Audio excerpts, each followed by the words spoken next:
Marco Bortolotti and Rafael Renova. Both of them are here tonight again, but vastly different disciplines that both of them I don't think usually do.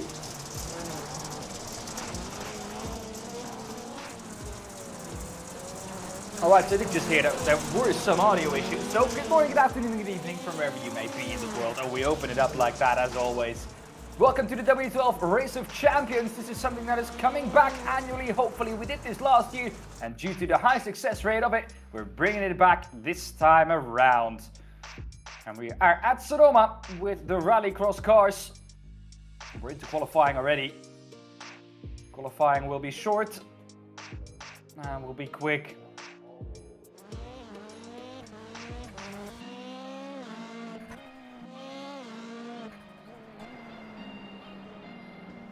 And you'll see mostly faces that you've seen in the W12 Sprint Series. And of course that legendary battle last week, which ended off the W12 Sprint Series between Rafael Renova and Marco Bortolotti. These two drivers are here once again this evening. And everyone's looking forward to the battle between them two. Here's Maximilian Maya. I think it's a 2-lap qualifying. Oh, that will be an off track already. A track cut by Maximilian Maya. And thus he will have to go again. Here's Mirko Bortolotti. For people that think Mirko Bortolotti is a jack of all trades, he for sure is. We'll see that tonight as well. Rafael Renhofer coming through. Jonas Varna clearly has done some practice in the past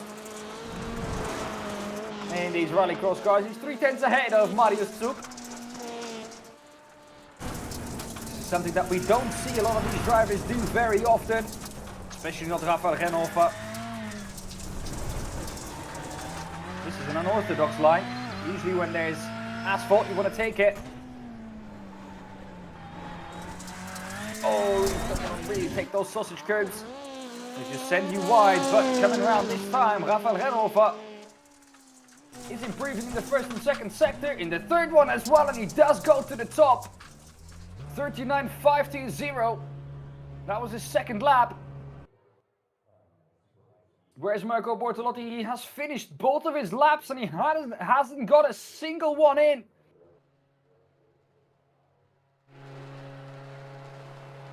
Mirko Bortolotti is back in the pits and he will start from the back of the field. Now, how will this work? We will have 4 sessions of 10 drivers. I think the top 3 of every session goes through, if I say that correctly. Yeah, the top 3 of every session goes through to the final 12. And those final 12 will decide who will become the champion of the Race of Champions. The champion of champions. Martin Stadtmann, that's not the line. Too quick into the corner. Jan Lins, he hasn't done a single lap yet. He's left it late. Left it very, very late. Jan Lins.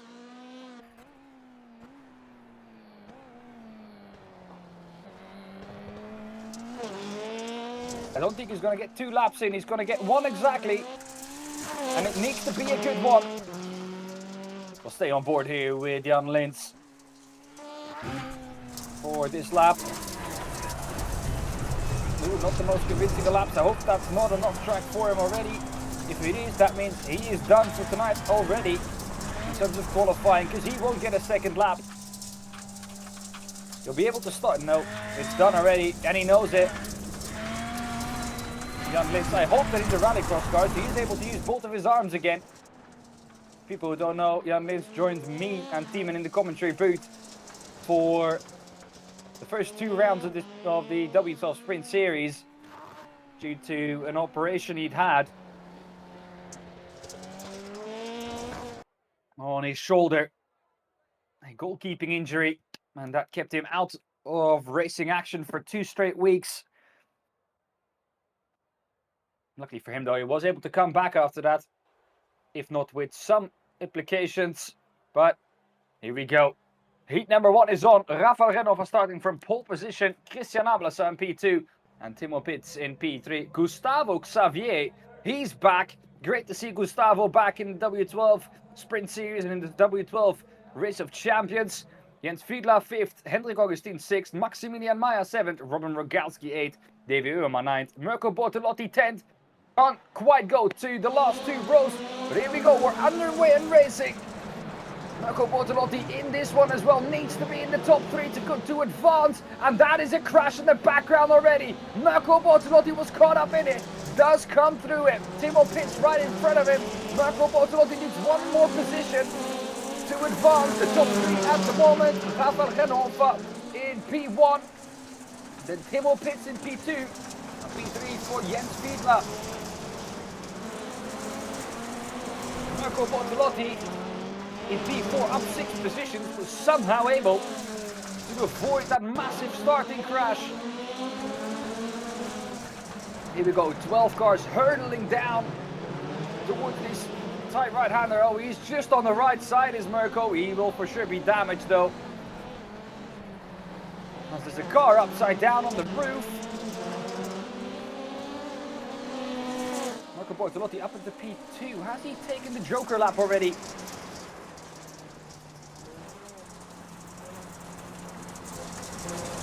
I'm hearing that he indeed has. There we go. I can now see this on my screen as well. He has taken the Joker lap already. And with that, he has dropped down again. P3 for him now. Drivers around him have not taken it yet. Callum Lux, the only other driver who has taken it, and he's right behind him in P4. Depending on what circuit you go to, the Joker lap can either be longer or shorter. And at this track it's longer, I think, if I do remember that correctly. Rafael Renhoff at the front though. Absolutely unmatched so far. Timo Pits is 3.5 seconds back of the Austrian. Marco Bortolotti is doing really everything he needs to do. But he would prefer to take another position. Alright, there you go. I did not remember that correctly. It is shorter than Joker lap on this track. That's why Marco Bortolotti obviously gained time. Oh, that's out of bounds. Mr. Marco Bortolotti wide of turn 1. Rafa Renhoff back onto the asphalt. 2.7 seconds ahead of Timo Pits. Has not taken his Joker lap yet. Needs to do that. I hope he knows that. He does. There you go. Oh, but that's not the ideal Joker lap for Rafa Renhoff. He's going round. And that, even though it should gain in time, is going to lose him massively. Marco Bortolotti, left-hand side of screen, comes out just behind him. How did Rafael Renhoff not lose more than one position there? So what exactly went wrong here? Keeps it much tighter and then just uses the handbrake to turn it, but with that creates too much oversteer. Can't gather it back up. Rafael Renhoff is round and has a 2-second gap to make up. A race that looked in control, in complete control for Renhoff. Has now slipped out of his hands. White flag is out as Timo Pits starts the final lap of the race. 1.7 seconds back is Rafael Renhoff. He's made another mistake. Marco Bortolotti has another chance to overtake him. There he goes. Through goes Marco Bortolotti on Rafael Renhoff. Mistakes from Renhoff. That is something I don't think we were expecting at the start of the evening. But Timo Pits has been mega. Nobody's been able to stick with him. And because of that, Timo Pits is going to come round the final corner, take the final jump of the race. And he's going to win the first heat of the Race of Champions and put himself straight through into the feature race later on. Marco Bortolotti just holds off Rafael Renhoff. Gap between them only 4 tenths. Certainly looked a lot closer across the line.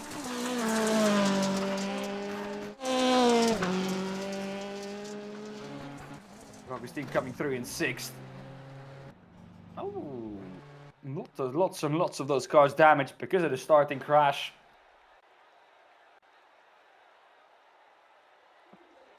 Hope that in the heats from now on we won't see it anymore. Drivers going through: Timo Pits, Marco Bortolotti and Rafael Renhoff. Those are the drivers going through to the feature race.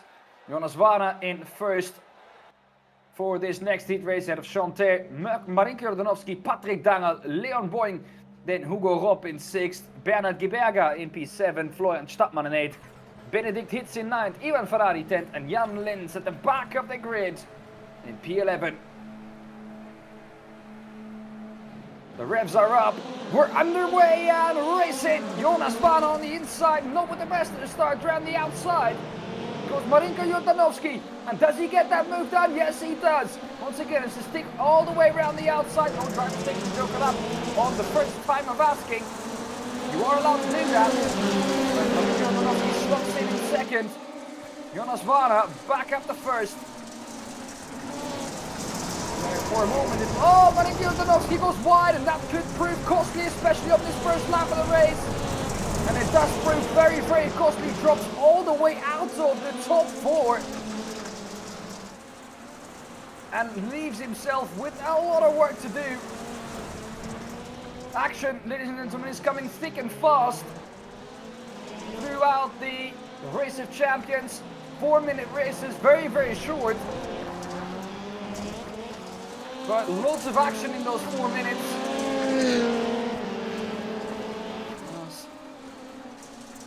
I think that was Patrick Dango taking the Joker lap. It was indeed Patrick Dango now up to P2. Oh, who is that going around in the background? What's that? Florian Stadtman or Benedict Hits, one of the two. It was Florian Stadtman in the Lego car. And him befouls the same thing. Oh my goodness. Oh my goodness, another one. Okay, well, I'm sure that's not the intended way, but it worked out, didn't it? Here's Patrick Dango, one of the first ones to go for the Joker lap. And what happened to him? Oh no, he didn't. He just went off track. It's to do the same as Genoffer did in the first server, or in the first heat, excuse me. Patrick Dango catches it back up. Jonas Varna has taken the Joker lap. Who will hope what's happened to him? The Swede. Just goes wide and then into the barrier. Front left is gone.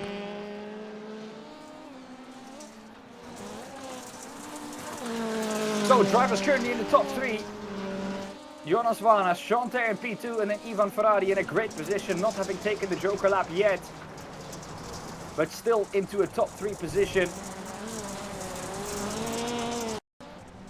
Loads of drivers struggling here tonight.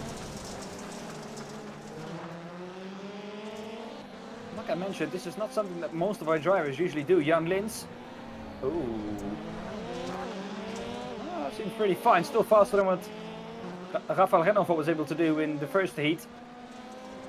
He didn't lose that much time with it. Ferrari, when will he take the Joker lap? Could do it next lap. It's going to do it next lap. You can see Ivan Ferrari not taking massive risk here with a handbrake turn or anything. It's just making sure that he is able to stay on track. And that has given him P3 so far. And it will probably, from this point onwards, bring him to the Race of Champions.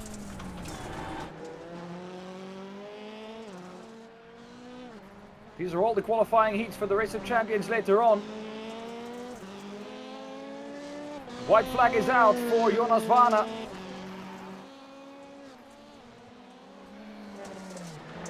Ferrari has now taken his Joker lap. Man is way ahead of the German Leon in 4th. 5 seconds up ahead. Jonas Varna though, untouchable. Just like Rafael Genoffer was proving, but didn't in the end. Timo Pitts won that one. Jonas Varna does lead from lights to flag. As he comes round to win heat number 2. And put himself straight into the Race of Champions. Chanter puts himself into that as well. And together with Ivan Ferrari, another Italian added to the Race of Champions.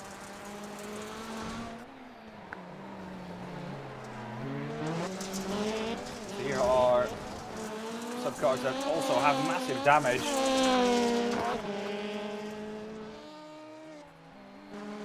Point system for tonight is a bit different than usual as well.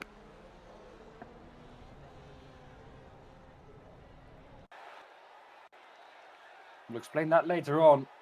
Jonas Varna wins though, ahead of Chanter in 2nd and Ivan Ferrari in 3rd. Those are the drivers going straight through to the Race of Champions later on. Next up though, Marius Zuk ahead of Michiel Haverens in P2.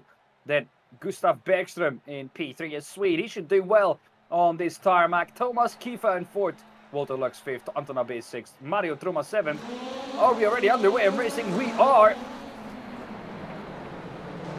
As I think it might be Michiel Haverens leading the way. No, it's Marius Zoek. Michiel Haverens on the outside. He's in P2. One of the best performing silver drivers in the history of the W12 Sprint Series. And he's proving tonight that his upgrade last time round to the overalls was justified. Michiel Haverens, I just popped you up. I just picked you up. And the Belgian is looped it round. Well, my eyes goes to Gustav Bergström. He's my next biggest thing net for this race. I mean, he's Swedish. What's not to love about Gustav Bergström? The Swedes notoriously good at this tarmac. And this combination has another false foul to the speed you have to take out into the Joker lap. Comes out ahead of Gustav Bergström though. But with his Joker lap still to be done, there is the shove, the push, the shove from Martin Stadtmann. And with that he moves up to P3. He looks like a man on a mission. Martin Stadtmann, Gustav Bergström dropping down the order here. Henrik Steurer also catching up to him. Then Michiel Haverens now in 7th. It's a bit wide. He qualified really, really well. Oh, into the concrete barrier. Hopefully he'll be fine. Just some bodywork damage on that Volkswagen. Marius Zoek. Commanding lead by Marius. With his Joker lap still to go. Halfway through this race already. That's flown by.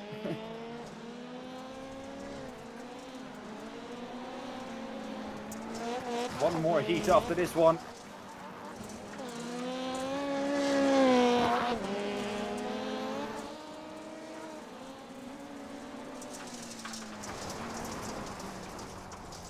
A bit wide there from Marius Zoek of the Apex at least. But there's a lot of room. There's a lot of room to do that. 3 seconds ahead. With his Joker lap still in his pocket. And I say in his pocket, that's because Joker lap of course is shorter than the usual way round. You're only allowed to do it once. And he's going to do that now. He takes out enough speed. Nice and safe on the entry to the Joker lap. And there you go, 6 seconds ahead, even more than that of Thomas Kiefer. Plenty of gap, 2 more laps to go, 1.5 for Marius Zoek. And with that, he'll become our 3rd winner of the evening. Put himself on the front row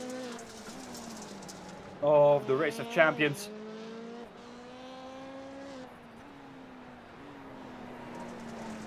Martin Stadtmann has gained the position on Thomas Kiefer.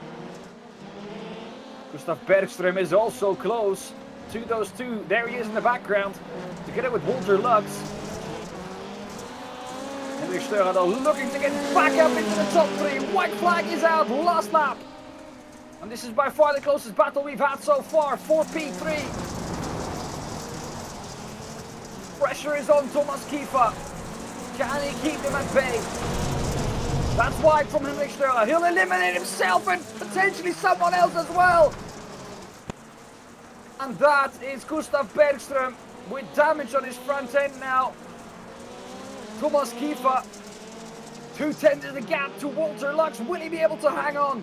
Just one more right turn over the jump. He'll send it to the inside. Marius Zoek wins. He is through to the Race of Champions. That jump important. It will be Thomas Kiefer. He will be able to keep them at bay. And he does put himself into the Race of Champions later on.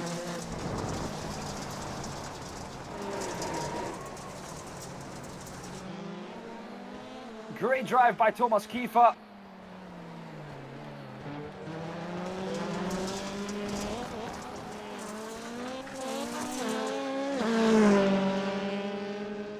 For all of these drivers, the evening comes to an abrupt end. They'll be staying on the sidelines for the rest of this one.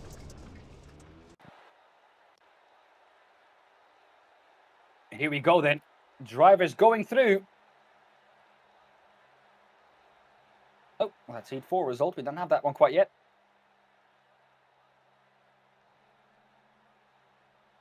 There we go. Mario Suk, Martin Stattmann and Thomas Kiefer going straight through. The rest we won't see anymore this evening.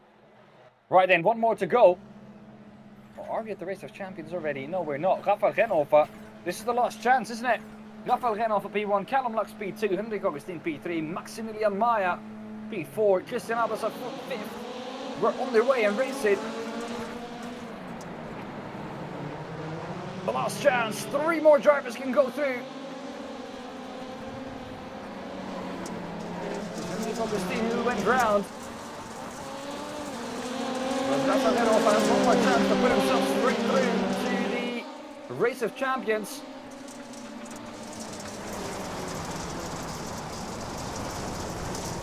Oh, is that going off? Maximilian Maya and Rafael Renhofer go round once again. And that is not only costly for this one, but also for the World Cup. Continuing later on with NASCAR's at Indianapolis. That's straight after this one. That's round number 2 of the race of the World Cup. The Race of Champions, that's the one that everyone wants to win. That's a separate event, just counting with points towards it. Rafael Renhofer taking his Joker lap. Taking the overtake on Hendrik Augustin that comes with it for free. And he'll hope to get past as many of the drivers ahead of him as he can. Top 3 to go. Oh, Callum Lux. Interesting entry into the Joker lap. Robin Rogalski, he just goes wide at the top of the hill. Into the Joker lap, he falls foul to what happened to so many. If you have to do a handbrake turn on the asphalt, you're doing something wrong. This is the battle then for P1, Callum Lux and Maximilian Maya.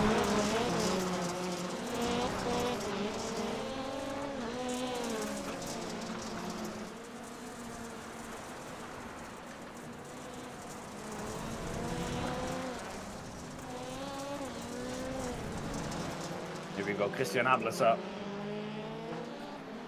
The last one to go through at the moment. Jens Fiedler is the driver who's hunting him down. The 2 at the front really just have to be smart. They'll be on the back row anyways of the grid. The question is, do you want to be on the inside, the middle, or on the outside? I know where I prefer to be. Jens Fiedler. Off he went, and that gives Christian Ableser a bigger gap, I was going to say, but Maximilian Maya. There's been an incident at the front. Oh, just trying to react to it. A big crash with Christian Ableser as well. My God. Ladies and gents, we've just seen one of the worst rejoins of the season. Rafael Renhofer, because of all of that, is back up into P2. Looking at Callum Lux in P1. Leon Bloom in P4 has a black flag. Rogalski, Maya, Ableser, way down the order.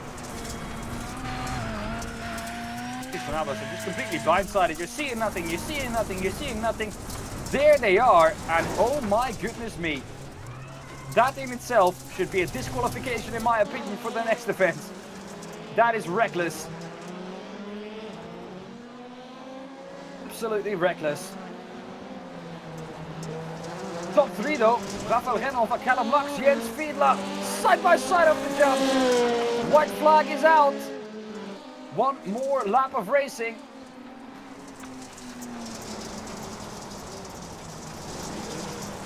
Can Rafael Renhofer keep a hold of P2?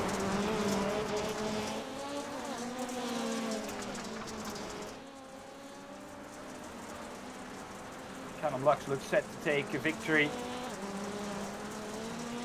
in the D main.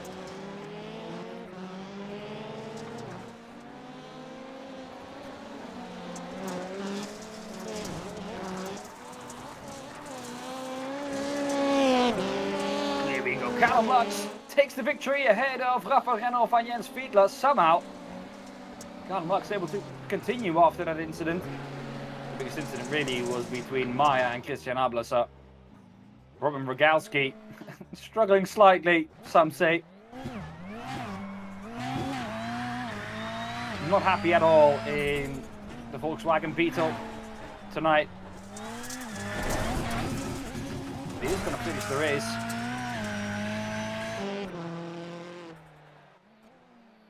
And he's the last one to come across the line.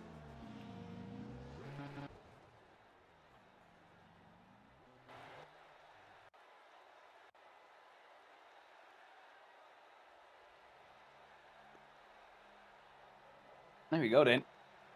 We don't have a Heat 4 result yet. I don't think we'll get that one either.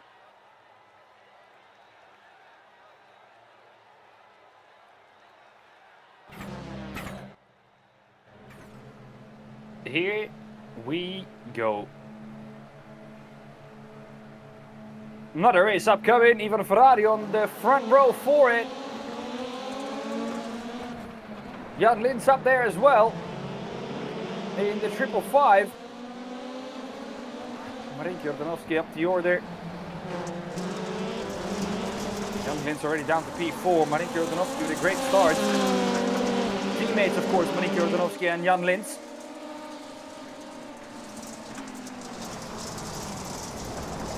Ivan Ferrari and Leon Boyne.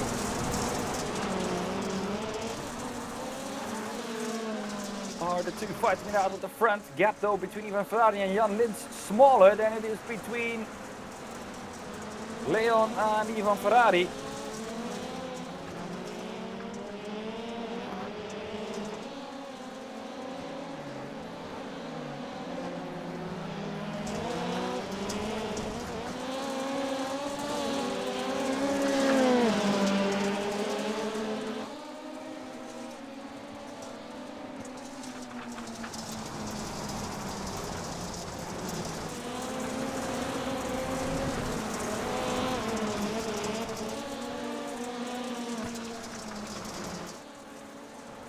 Jan Lins. Under pressure from Hugo Rob, who sends him around the outside and just goes way too quick into the corner. And with that, puts himself down the order from P3 all the way down to P8. And no chance anymore for him with a damaged car like that to progress up the order significantly. He'll be hoping that drivers ahead of him make mistakes now. Jan Lins will be hoping that drivers ahead of him will make a mistake.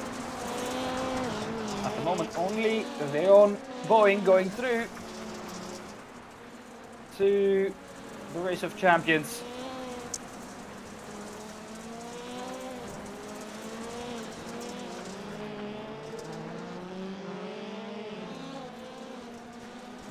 Ivan Ferrari and Jan Lins still hunting down that illustrious P1 that'll give you an entry, a last ditch entry into the Race of Champions. Comes Jan Lins up the inside of Ivan Ferrari. Was there contact? There was none. Could look like it sometimes with the handbrake on these cars, but they just did that to get the car turned. Bernhard Geberger, also a very fast silver driver from the regular season, seems to be struggling a bit tonight. That seemed quite okay. Much better than we've seen other drivers do.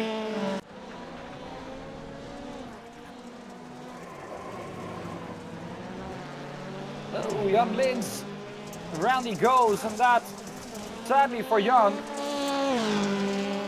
will back him up far enough that he doesn't really have a shot anymore at a P1.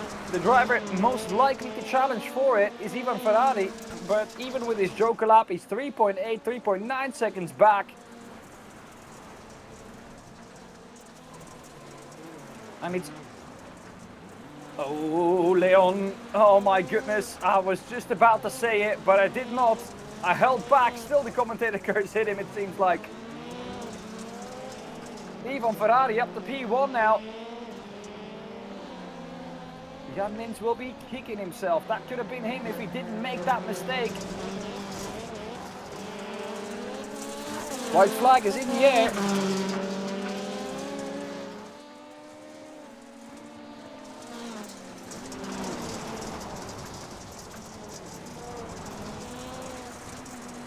Oh, Leon is going around again, takes the alternative line, we'll call it, I guess, through the right hand there. Hey, if it ain't broke, don't fix it. Ivan Ferrari, though, will come around the final corner, take the final jump to win and put himself into the race of champions.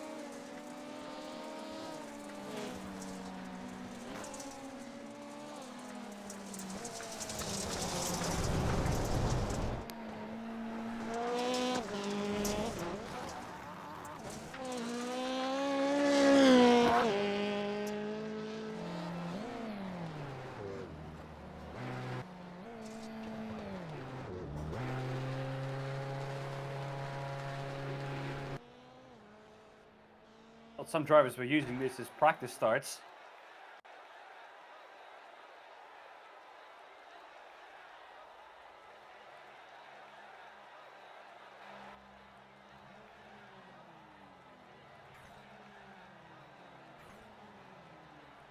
Here we go. Next grid.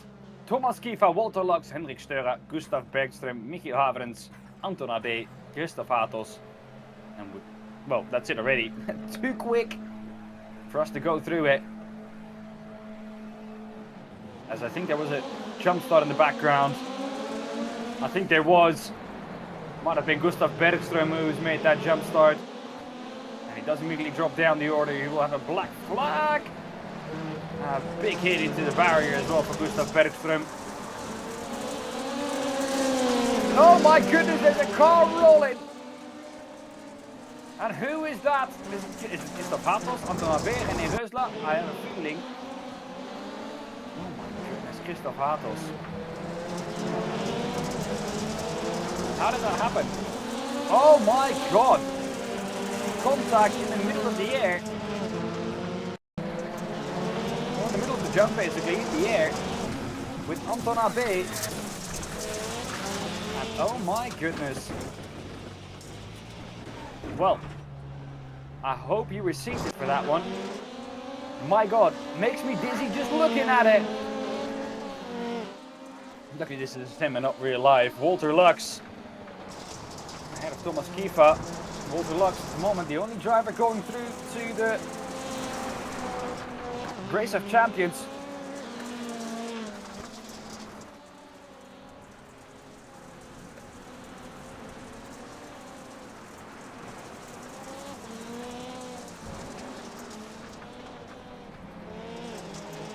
Thomas Kiefer, 1.6 seconds back, already having taken the Joker lap. Hendrik Steurer is not in too bad of a position here, you know. With his Joker lap still to go. Yeah, there you go, P2 for Michiel Haverens as well. Now having taken the Joker lap, he was behind Hendrik Steurer.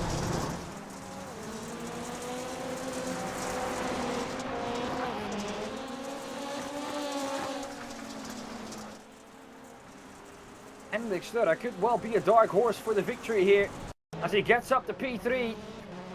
Oh, Davy Hillman, how do you end up there? If there was a trophy for the driver with the worst luck, I think Davy Hillman would have been a fair contender there. Hendrik Steurer did draw back on that lap, had something happen to him, was 1.7 seconds back, dropped down to 3.2. Came out to 6 tenths behind. Michiel Haverens makes contact with Hendrik Steurer. This is what happened to him. Oh. And that is crucial in the end. Because that is what puts him into that situation.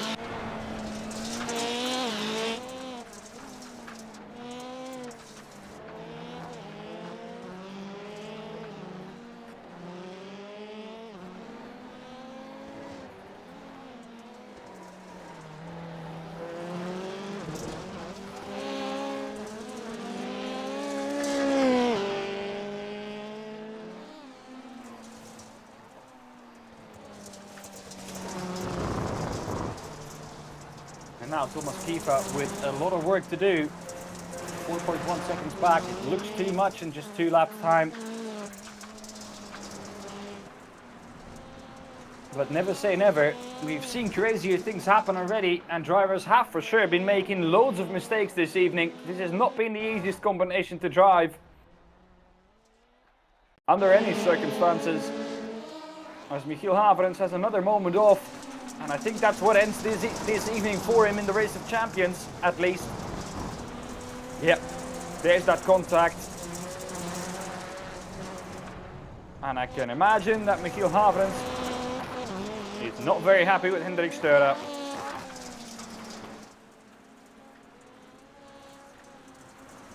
Walter Lux, though, has driven really an uncontested race. Ever since he got to the front, he never really looked back.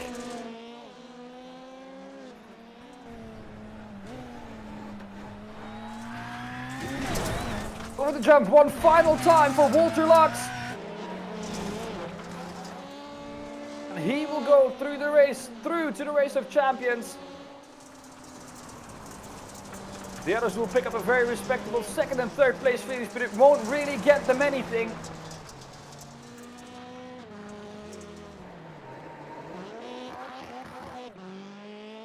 Christofados adrift for good measure. You might as well go out with a bang. I love it. Over the jump. And there we go. Christofados across the line to round off the B main.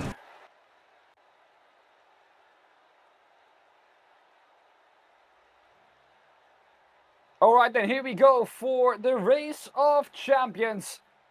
Timo Pitts out of Jonas Vana, Marius Zug, Mirko Bortolotti, Chante, Martin Stadtmann, Callum Lux, Ivan Ferrari, Walter Lux, Rafael Renhofer, and Marieke Donowski and Hendrik Steurer.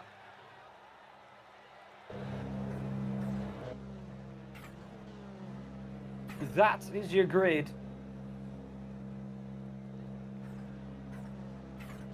For the Race of Champions in 2025.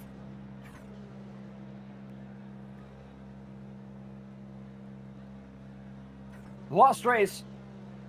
Last bit of action coming up for you now.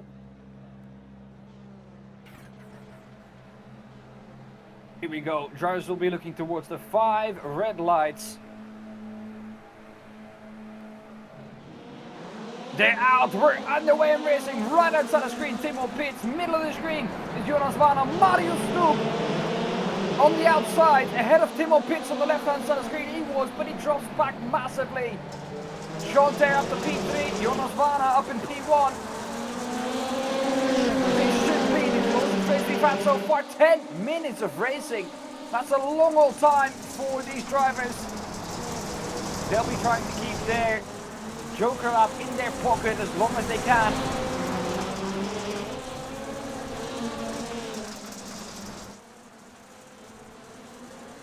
Jonas Vana trying to create himself a nice little gap at the front. Black flags in the background. Mirko Bortolotti with a slowdown. Hendrik Steurer with a black flag. Mirko Bortolotti looks damaged as well. There's further contact in the background between Marieke Donowski and Callum Lux. Nice little switchback from Marieke Donowski. What has happened to Mirko Bortolotti? He was up in third.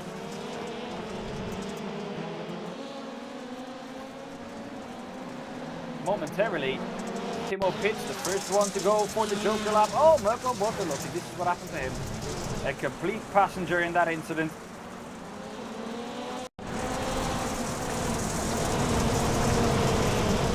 And then after that, the car was just severely damaged. Oh my goodness. Something seems to have happened to Mirko Bortolotti even before that incident, because he dropped back quite a bit there.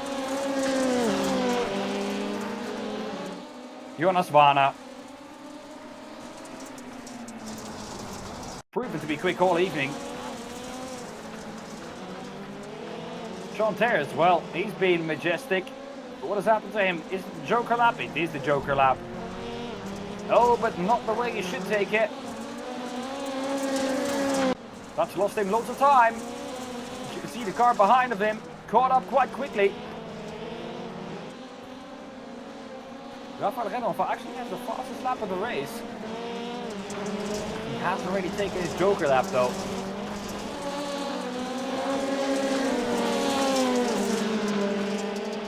And he is in P4. Jonas Vana having taken his Joker lap now. He's up in first. Marius Zug though, only 2 seconds back, not having taken his Joker lap yet. If he does it properly, he could well come out right behind Jonas Vana.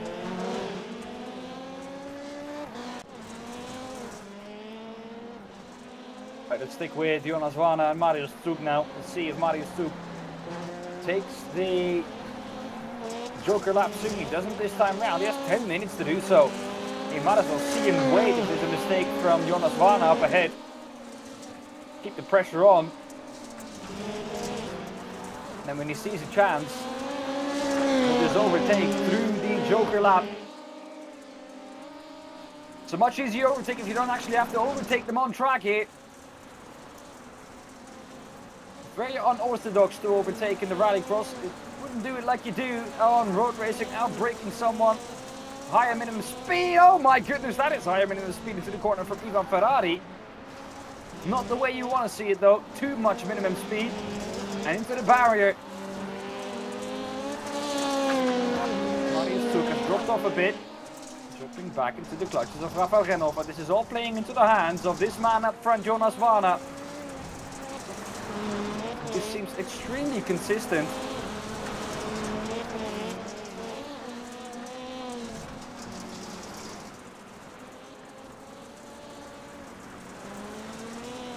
Every single lap.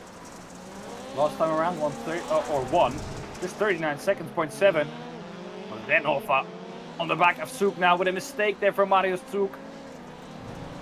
Marius Zug now takes the Joker lap to try and get away from Rafael Renhofer. And you see what that does. Puts him about 1.4 seconds ahead of Renhofer again. Bit surprised, usually you gain more with it. Sean Dare also in the background. P4, 5 seconds back of Jonas Vana only. He's still in this one as well.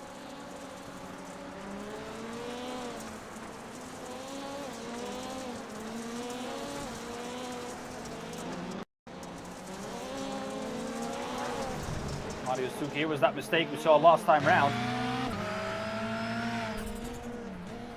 And then here he goes for the Joker lap. Also the same thing as so many drivers. I can't believe it.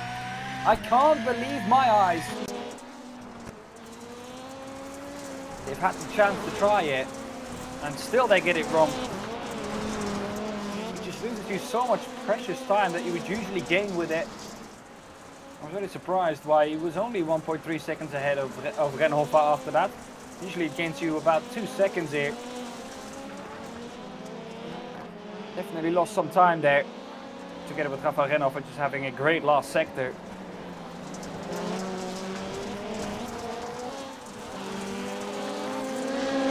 It's a bit wide from Marius Zug. He's under pressure and he knows it, but so is Jonas Vana, who's made a mistake. Although a tiny one, it has lost him quite a bit of time.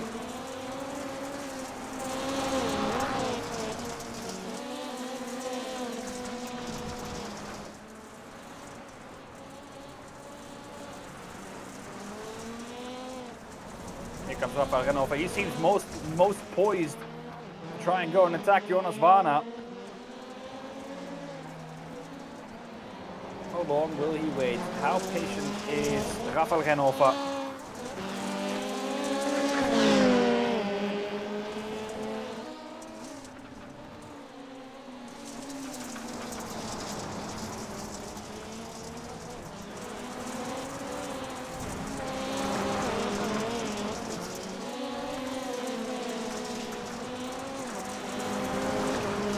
There's also a battle for P5.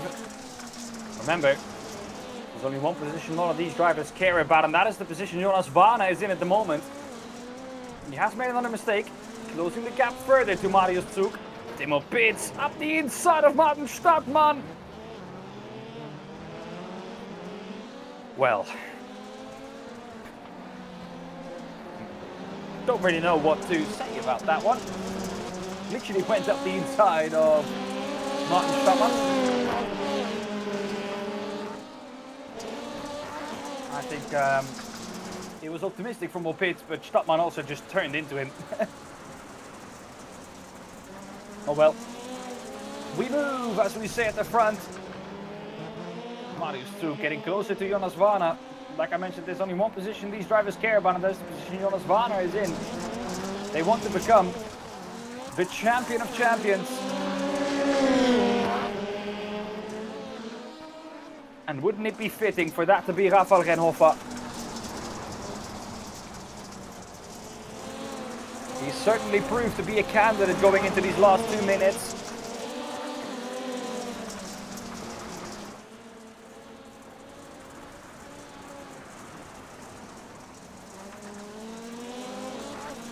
But where is he going to find a way past?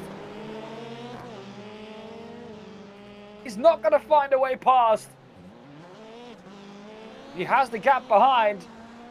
But the battle now is between Marius Zug and Jonas Warner.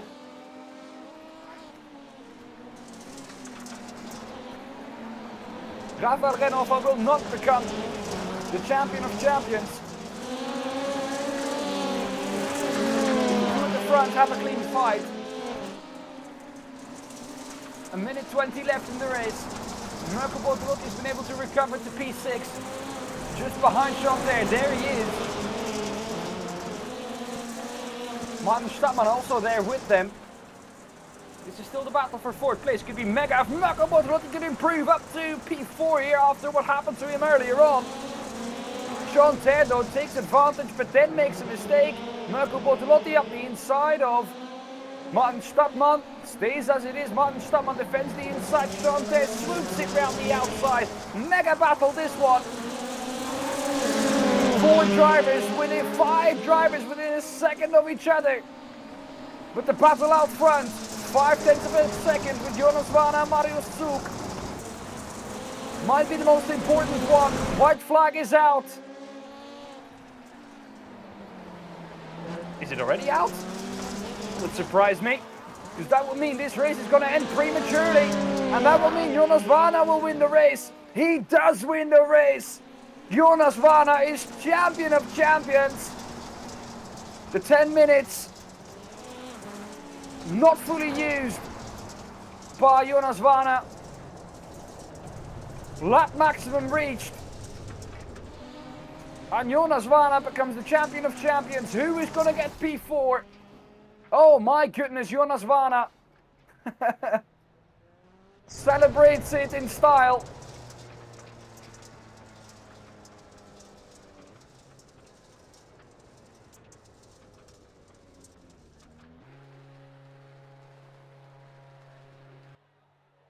Well then, what a race of champions that was. And, well, why not? Let's drag him straight into the boot of his victory and becoming the champion of all champions, Jonas Warner. Good evening, my friend. Hello, hello. Long time no see. Indeed, Jonas, you must be very happy with that return. Man, that was exhausting. I don't know what Marius did in that second part, but holy shit, he was fast. Yeah, you looked in full control at the first half of that race, but then really Marius kicked into another gear. You're straight back up your gearbox again. What were your thoughts when you were that far clear and you saw him gaining slowly but surely? I was like, not making any mistakes after I had like 3-second gap or something, and then I saw it just going down and down. I was like, man, I need to start pushing again. And I think every racing driver knows that if you're like stepping a gear back and then need to accelerate again, it's so hard to get back into the rhythm. But I think I managed it quite well. I mean, I think with 2 more laps, it could have been a bit closer, but yeah, I'd take it. Well, it was a tricky evening, or a tricky first server, let's put it like that. First of all, talk us through your heat race. Well, yeah, I mean, I was quite shocked in quali that Rafael and myself were so far ahead. I don't know how that happened. I think we just managed the line pretty well. Then the heat, I mean, yeah, I had the luck that I was P1 after T1 basically, and then just managed it as well. Luckily, the heat only was 6 laps. I think with more laps could have been way closer again. And then, yeah, the feature race was just keeping out of pressure from Marius. That's why I did the Joker lap so early, to have like a bit of clean air, not any pressure from behind. But yeah, man, that was exhausting. Well, Jonas, you are the champion of all champions. Up next now is the World Cup. Your focus will change to that. You've taken, well, the minimum amount of points into that one. You're now on top of the World Cup standings as well. Is that something that is your focus next? 100%. I mean, I obviously am here to compete for the win. That's what I will do now. I just hope that I can just connect on the rallycross thing with the NASCARs now. Completely different track, completely different car. But I guess we will see how it goes. Well, Jonas, congratulations. Our new champion of champions, Jonas Warner. Well, thanks, boys. Hope to see or hear you again this evening. If so, that means it's gone very, very well for you, Jonas. All right. Have a good one, boys. Jonas Warner, champion of champions in the race of champions here. He wins ahead of Mario Stuk in second and Rafael Genova rounds off the podium. Martin Stadtmann in fourth, Chanter fifth, Mirko Bortolotti. Great comeback drive down to P6, or was at some point down to P10, up to P6 with a car that was extremely damaged. Great race by Mirko Bortolotti.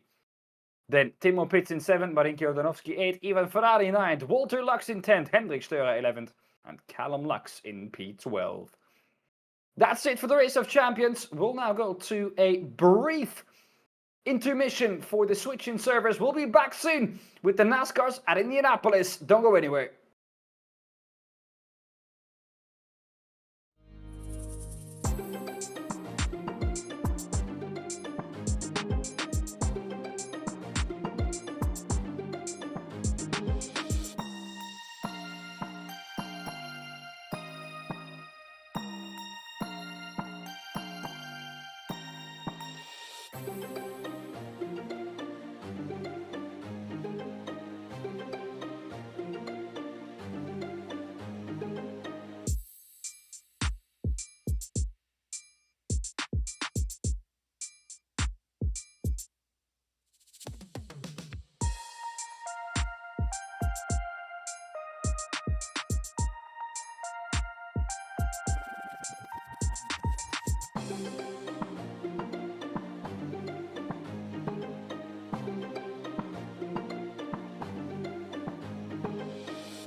Yes, welcome back to the W12 World Cup, and we're at Indianapolis, at the home of speed, really.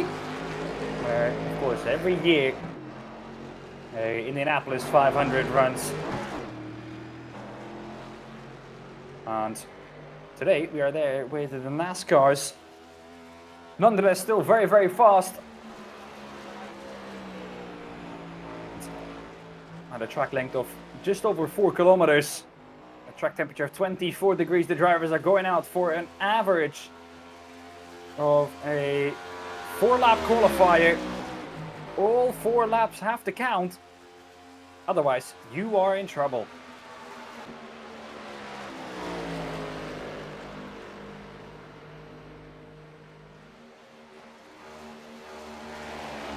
We have an unlimited amount of fast repairs, so drivers can take a fast repair and continue in the race. However, if you do have to take a fast repair, your race is mostly over already anyways. All over the place there into turn 1 for the 47 of Anton AP.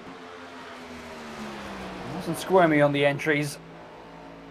78 Michiel Haverens.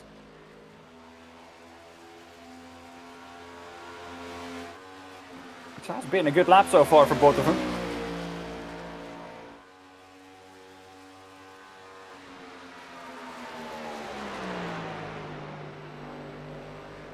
Bernhard Giberger, one of the favourites here tonight, on the ovals at least. Jonas Vana as well. Vast amount of experience on the oval. Jonas Vana could do a really good job here. Mirko Bortolotti, what can he do? If you're quick on a track, you're quick on an oval. Of course, a different way of driving, but the principle is the same. Don't go over the edge of grip. It's just you're doing it turning left all the time.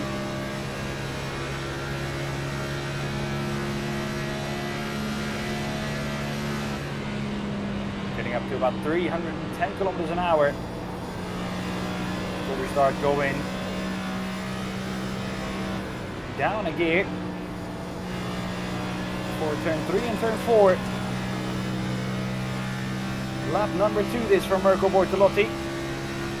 2 more to go.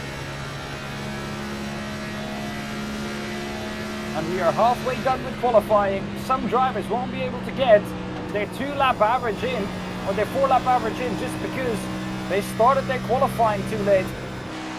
Qualifying was cut extremely tight to a maximum of 6 minutes.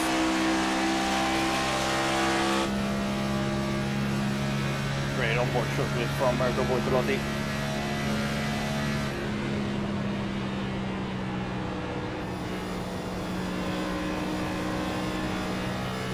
We do have a couple more drivers in now than we did in the Race of Champions. 33 drivers maximum there.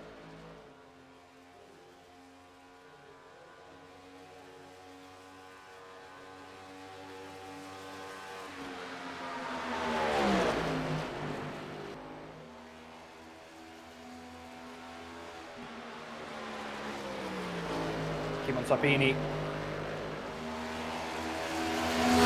for this competition. Chevrolet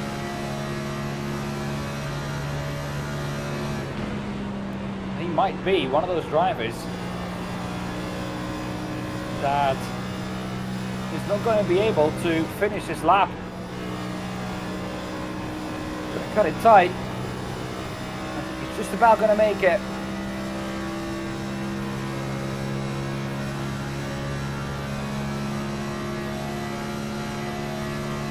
The completion of his 3rd lap.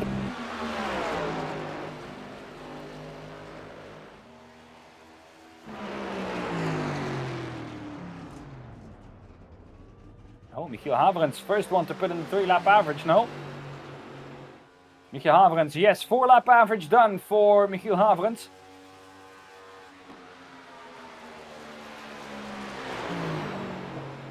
No problems there for him.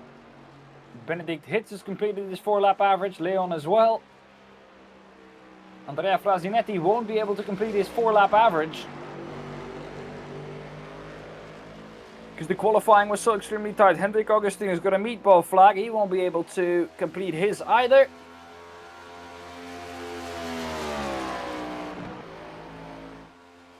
Clément Sapini to the top with a fastest lap time of 51.208. But was that enough for him to take the pole on average? We'll see later on. Just 20 more seconds to go. Christian Ablasser is not going to get there, I think. He might not get there. He won't get there. Well, he has done his 4 laps already though, Christian Ablasser. He's just using this as practice. But for Andrea Frasinetti, he was not going to get there. He was on his 4th lap right there. He did not get it. So Andrea Frasinetti, although being up there in P6 overall, with his fastest lap time, he will be at the back of the grid because he could not get a qualifying lap in, or a 4-lap average in. Here we go. Leon will be starting on pole. And then Michiel Haverens in P2. Clément Sapini in P3, ahead of Jonas Vana in P4. Then Mirko Bortolotti in P5. Jack of all trades, Mirko Bortolotti. He's right behind Jonas Vana. And if he wants to win tonight in the World Cup, he has to defeat him.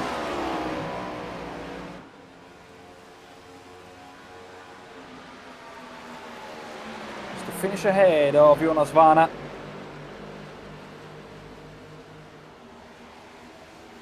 For the point system for now then, if we look back at the Race of Champions, Jonas Vana is on 0 points. Keep in mind, the least amount of points possible is best here.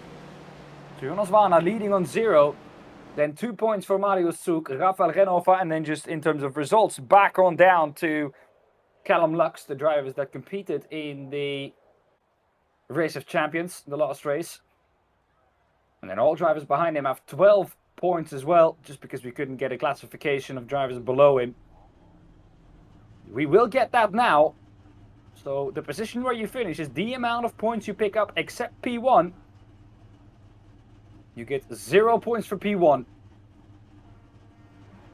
From P2 on downwards, the position where you finish is the amount of points you pick up.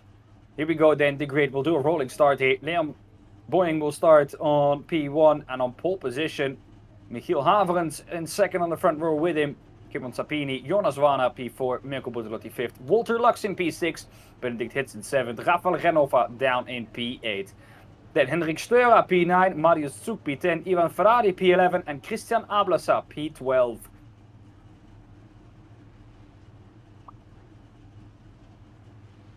P13, Bernard Geberga, Marinke Jordanovski P14, Tim Opitz P15, Hendrik Steura P16, Lucas Baza 17th, Florian Stadtmann P18, René Rösler 19th and Patrick Dangel in P20, Jan Lins P21, Gustavo Xavier P22. Excited to see what the Brazilian can do. Thomas Kiefer P23, Robin Rogalski in P24. We're having another page for you though. Chante in P25, Andrea Frasinetti 26th.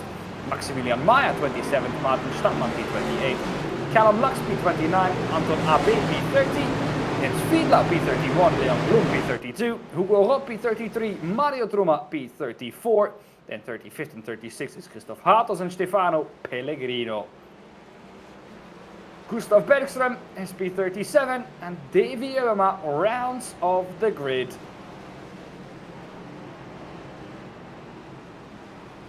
So caution can only fall in the first 3 laps if there is a crash.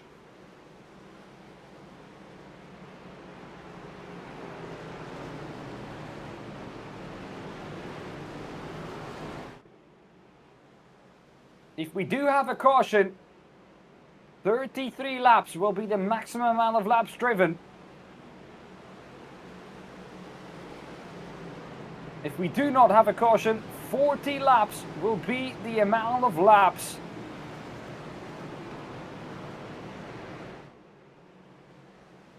After the first 3 laps, there cannot be a caution. That's what everyone will be looking at now. These first 3 laps need to be clean. From the front row, Michiel Havrens and Leon Boing. P3 and P4 for Kimon Sapini and Jonas Vana.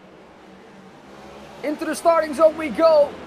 The red lights are on. We're underway and racing as Leon Boing gets us racing on the inside of the front row. We look backwards. Will everyone get through cleanly? Yes, they will. Michiel Havrens slots back into P2. He could take a massive result here.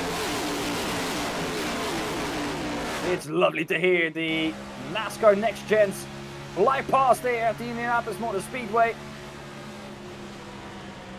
Mirko Bortolotti lifts for Rafael Renhofer. You have to get to the last laps anyways. Save the tires. If you drive too quickly now, you're going to lose the tires. And you're going to be in trouble later on. First lap has been completed without a yellow being thrown. That moves the likelihood of one down by quite a bit already. Mostly single file throughout the field now.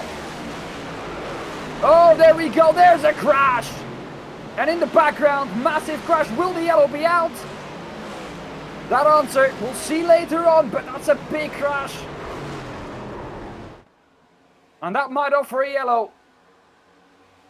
For now though, we're still green. Yellow, yellow, yellow. There we go. Yellow flag is out. And that means we'll have a 33-lap race.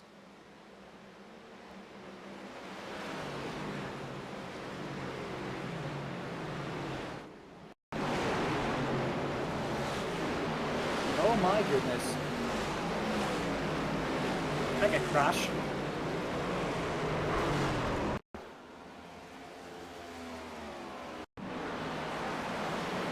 Who was the instigator of that one? Oh, it's the 66. It's Marius Zug who instigates that incident.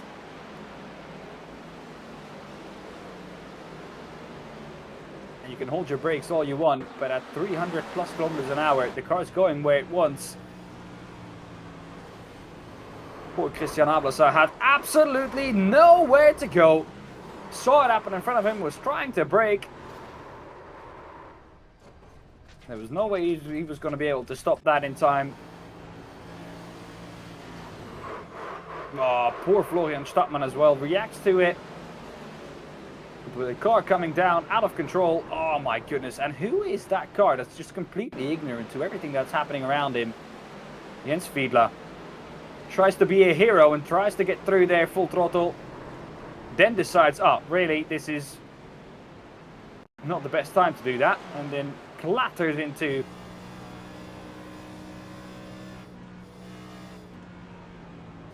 Leon Blum. Oh my goodness. Well, trying to be a hero, and it turns out you are not one.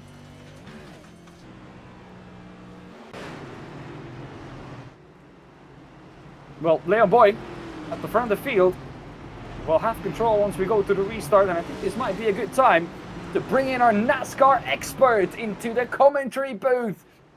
Tim and Klaus, you and me love to watch some NASCAR, and you are, well, the expert on the NASCAR side. Yellow flag is out. What will drivers be looking at now?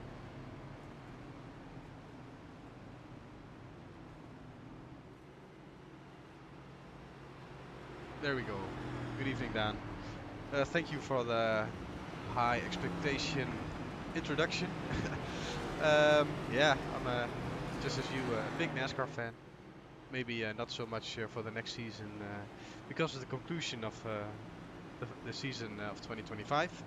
Anyway, back to this race. I think yeah, leaders would be probably looking at a gamble with this caution for tires, I assume, because fresh tires really make the difference. But looking at Leon, Jonas and Kevin, they all look pretty solid on the first run, so I think their tires are still very much okay. So some guys from 5 and 6 try a bit, but yeah, I don't think that makes very much of a difference over this distance. Anyway, I don't think there is a fuel strategy in play for this race. So it's all about keeping your tires in the groove and yeah, don't make mistakes. Just don't overcook the tires. Well, you have to keep in mind that this will be the only caution in the race. And the time on the top left is irrelevant now. We will have a 33 lap race. So, fuel, like you mentioned, not an issue at all. Drivers will easily be able to make that. Tires, there might be a slight difference, but we've only done one green flag lap on these tires so far. Well, 1.5 then for the leaders. Yeah. So I don't think it will be making much of a difference, but drivers have gambled for it, knowing that this will be the only caution stop they can make. Yeah, but Dan, you know from experience, right? When you can mess them up in one lap. Yeah, that's very true. Yeah, yeah, indeed, very, very true. The tires are very fragile. What's the word again? Yeah, fragile. There you go. Thank you for your help. Greatly appreciated as the commentator forgets to speak. Yeah, fragile. The tires are extremely fragile, so if you do overpush them, it's very difficult to get them back. Basically meaning that if you go too hard on them once, well, to get them back into their optimal operating window is going to be extremely, extremely tricky. So what these drivers at the front will be looking to do is keep those tires in the optimal operating window for as long as they can. And of course the problem is the optimal operating window, the further you get into your stint, will become smaller and smaller and smaller. And once you do go outside of it, it's almost impossible to get back into it. Lights on the pit car are out though, Timon. We're going back racing soon. Yeah, lights are off. I think we're in turn 3 now, if I'm correct. So single file restart. Let's see how the rest of the run goes.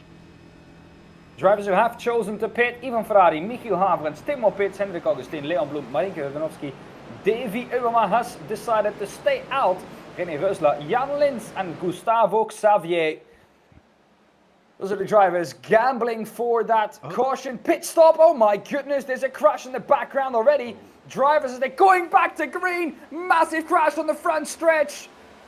Driver is, well, basically against the wall and luckily out of the way of everyone, but black flags all around. Drivers not knowing that on a restart in NASCAR, you cannot overtake on the inside. Actually, you can overtake your own lane on the outside, but yeah, because of this was single file, you cannot overtake on the inside. Well, Jonas Vana in P2, ahead of, behind Liam Boeing, they were, well, ahead of all of the drama. Sapini as well, Luxon and Renolfa, but behind that it kicked off. Loads of drivers with black flags. We'll see them come in and very, very soon to serve that black flag, and that will ruin their race. No cautions anymore, so those are basically your chances gone. Here we go. You cannot overtake on the inside here. Oh my goodness, it was Bernhard Giberga with the number 6 of Benedict Hitz.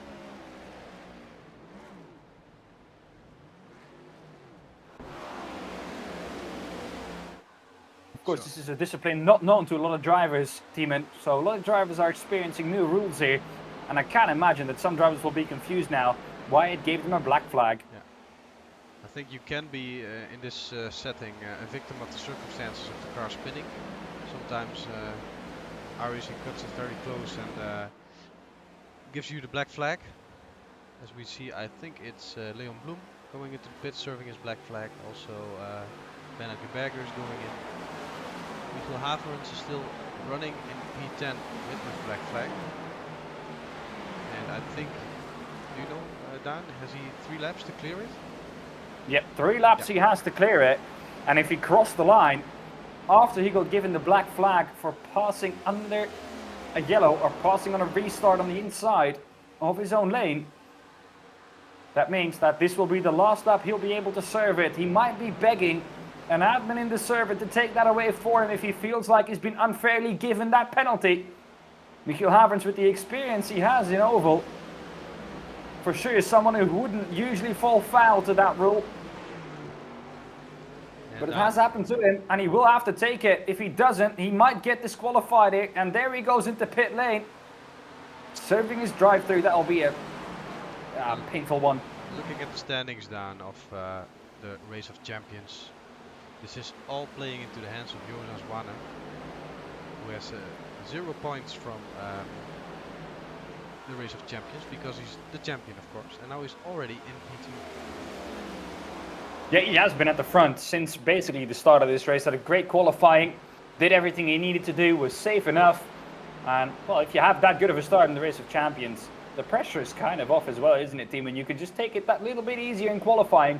And sometimes taking it that little bit easier actually gives you better lap time than you would usually get when you're at the height of your adrenaline and you're gripping the wheel as tightly as you can. But Jonas Wanne with a P2 would pick up 2 points. And even if, well, let me quickly check. If Marius Suk would finish P1 here, he'd probably still be in a shared P1 with Marius Suk. Marius Suk obviously is not winning. Marius Suk is down the order. He's in P28. That will be 28 points added to his tally. With Rafael Renova down the order as well in P5. Not too bad for him there, though. So for him, it would be quite okay. And Martin Stadtmann, well, Martin Stadtmann is a bit down the order as well. Not in the top 20 either. So for these drivers, this will be a hard hit after what was a great Race of Champions. But this is all playing into the hands of Jonas Wanne. If he can overtake Leon, he will be on 0 points after 2 races. He'll be in prime position to take what will be the World Cup and the Race of Champions home. And looking down how these standings shape up, it's Rafael Renova in P5 and Mirko Bortolotti in P6. The two were standouts during the sprint series, of course. And looking at the standings, taking account the Race of Champions finish, I think if it stays like this, Renova and Bortolotti will slot in P2 and P3 in the championship for the World Cup. My goodness, what a swing that would be, wouldn't it? Well, the previous title holder of the W12 World Cup was Daniel Holmer from Sweden. Back then racing for the Simrace Sweden esports team. And he's the holder of the World Cup due to this being an invitational event only. He was not invited back this year. That does mean that we will have a new World Cup champion as well. Because we have a new Race of Champion winner, and that in this case was Jonas Wanne. But a new World Cup winner is already confirmed just because Daniel Holmer was not invited back to the W12 World Cup. Jonas Wanne just half a second back now on Leon. The sweet spot here to be is around that half a second mark. And also still looking at the standings there, Dan, sorry to interrupt. Chanter is also making a good case for himself, steady in the top 4. If he stays like this. Chanter did really impress me, to be honest, in the rallycross cars. Was not one of the drivers that I looked at and was like, oh goodness, that's a driver that will probably take a podium here. But Chanter was quite close to it. P5 for him in the end. Great results from the young German. Still to this day the youngest ever driver in the W12 Sprint Series, and I think it will take some time before that before that record gets beaten.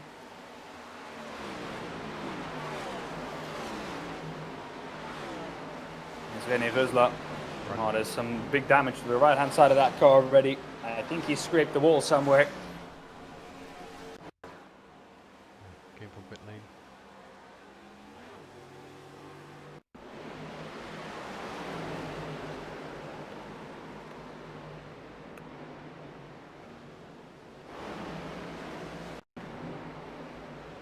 Jan Lynch just got spun. Oh, and Christian Ablasser just runs into his second crash of the race. He is so unlucky. Well, there's people will just say brake, but I don't think they understand then if they say that how was too useless wide. these brakes are on these cars. And I don't actually think, I don't know if we can go on board with him, but I don't think there was contact between him and Mario Truma. I think it was purely reactional. Christian Ablas, here we go. We'll see it happen in front of us. Well, we can't, we still can't, we still can't, we still can't. Now we can. There was no contact. Purely reactional from Christian Ablasa. And that is very, very, very unfortunate. Here we go, we have a better view at it. I don't think there's contact. There is no contact. Oh. Man. These brakes, and at the speed we're going at, they're just useless. These are not carbon brakes like we would have in Formula 1, neither would they work the same way anyways. The stopping power of these cars, they're very, very heavy. And they have no downforce at all. So the grip on the tires is a lot less than it would be in a Formula 1 car. So stopping power on these cars are really limited. But the fact that we still have mostly stock brakes on all of these cars doesn't help their case.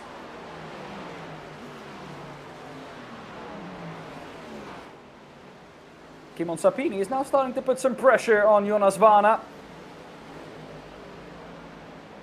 Vana Lux behind. And P4, he's about 1.6 seconds back of the leader in Leon. But it's only 8 tenths back on this Sapini-Vana battle. So if anything goes awry up ahead, he's there to pick up the pieces. Rafael Genova and Marco Bortolotti a bit further back of the top 4. Top 4 is now creating himself a nice and handy gap. But are they looking after their tires?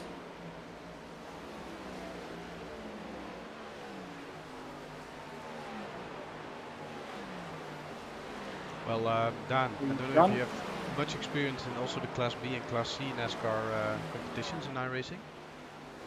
I do not actually.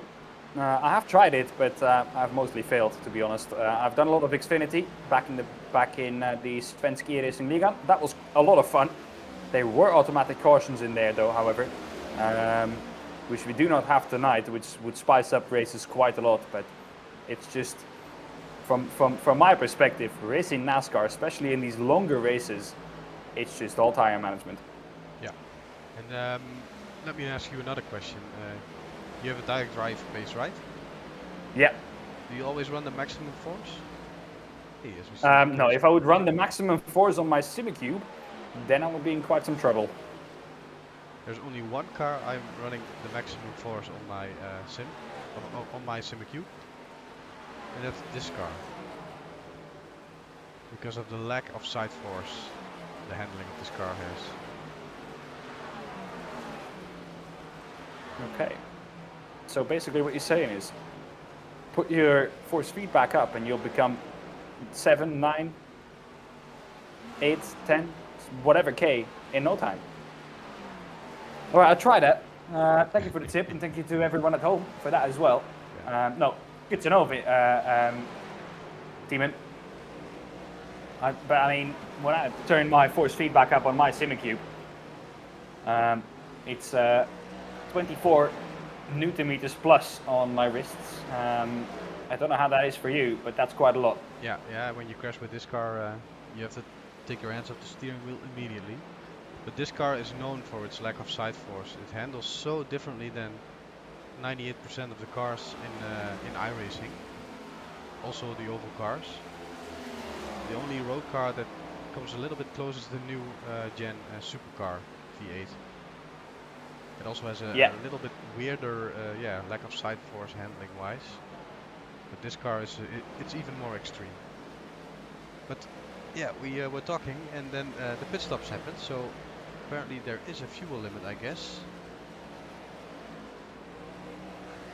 Now that might be because of the fixed setup we are running. Yeah. And also Jonas Vana took right sides. Wait a minute, no, the leader took right sides, Leon Boeing. Yeah. Jonas Vana They all took right took side no tires. They all took right side tires, so no one took 4 tires here.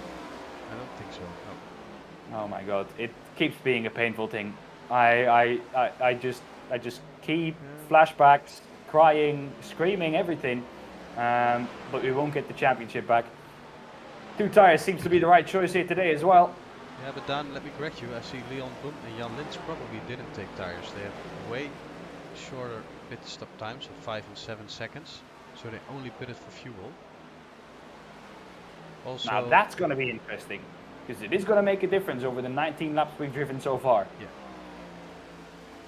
that could play into the hands of the guys with the fresh tires handling-wise, but also the distance. Oh, keep in mind, just yeah. want to say, Sapini has a black flag. He's back into pits. He's sped on pit road. Well, that's his race done then. That's unfortunate. So Leon Boeing. Sapini sped on pit road, and because of that, race done for him. Black flag drive through, and if you have to do it under green flag, of course, it's going to lose you much more time than a end of line penalty that you would usually get on the yellow if you sped in pit lane. And now I see. Oh, I know what the problem was. Jan Lins and Leon Boom had a short fast repair pit stop because they were involved in earlier accidents. So that's the catch. Walter Lux is moving to the front after the pit stops. He's the true car of the lead pack, who's now leading, who hasn't pitted before because of an incident of some kind. Leon Boeing and Jonas Vana have taken 4 tires. I think Jonas Vana taken 4 tires. Leon has taken right sides. Walter Lux and Mirko Bortolotti, their pit stops were about 10 seconds shorter than Jonas Vana's pit stop. You'll see the difference in pace though. That is our biggest indication of who's taken which tires. Yes, they cross the finish line and now we'll have a reference. Last time round for Leon, 51.1. That was his best lap time. Last time round, 51.8. 51.7 for Jonas Vana. No one really improving except even Ferrari on a 51.2. Yeah, top 4 He is has a running 15-second pit stop. Yeah, but Jonas, or even Ferrari has a 15-second pit stop, and he has just improved his time. Best sector 1 and sector 2. 51.2 is his lap time. That's close to the best overall lap of the race. And that can't be with 19 lap old tires. I mean, I'm sorry, but that isn't there's no way he's doing that with 19 lap old tires. And if he is, well, hats off to Ivan Ferrari. No. But I think there must be new tires there. Ivan Ferrari pitted in lap 19 of the race.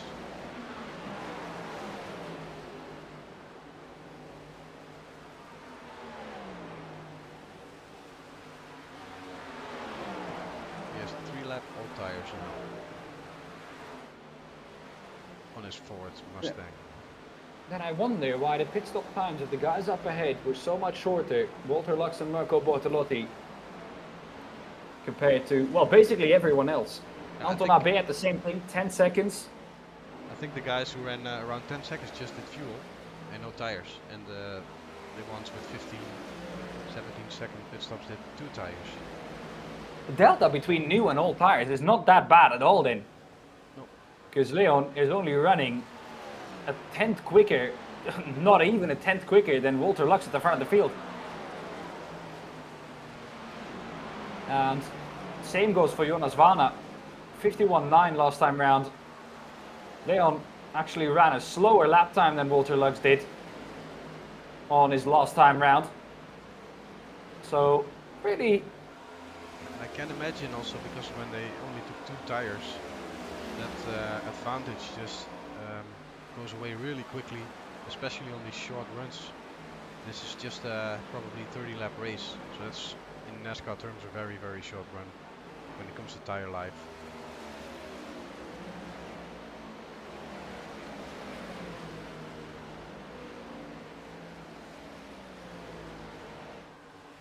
so Walter Lux now 2.2 seconds ahead of Mirko Bortolotti. The drivers that have taken tires will be biting themselves. Hopefully for them, the delta, looking at the tire performance, since it stays the same, will get bigger and bigger towards the end of the race. 51.8 by Jonas Vana last time round. He seems to be the driver who can use those new tires best. Oh! Into the wall. That is behind Leon.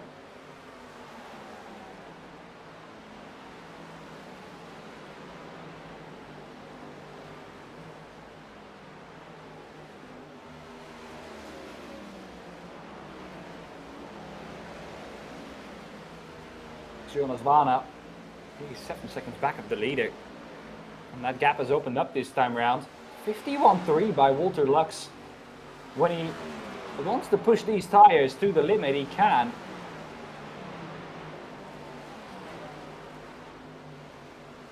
But they're all just choosing to take care of him.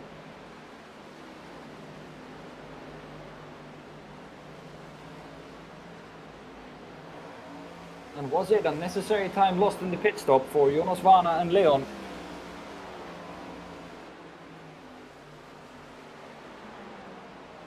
Regarding the fact that Leon was in the pits basically 5 seconds shorter than Jonas Varna was, the fact that the gap between them has come down to 3.4 seconds is quite significant actually.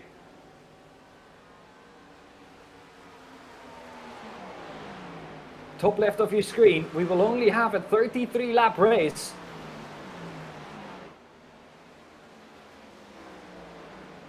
So even though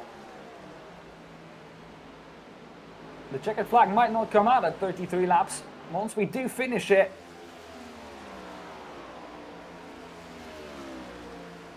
that's how we will finish the race.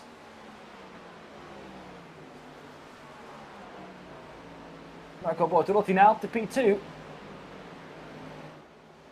So all of a sudden it looks a lot better for him compared to Rafael Genova, who's 10 seconds back of the leader. And about 7 seconds back of Marco Bortolotti, with Leon and Jonas Varna in between the two. If we look a little further back for the silver drivers, Davy Eulema finds himself in P10. He's leading the silver class.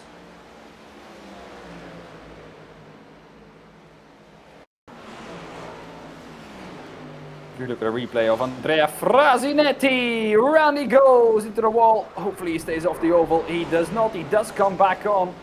Luckily he doesn't take anyone with him.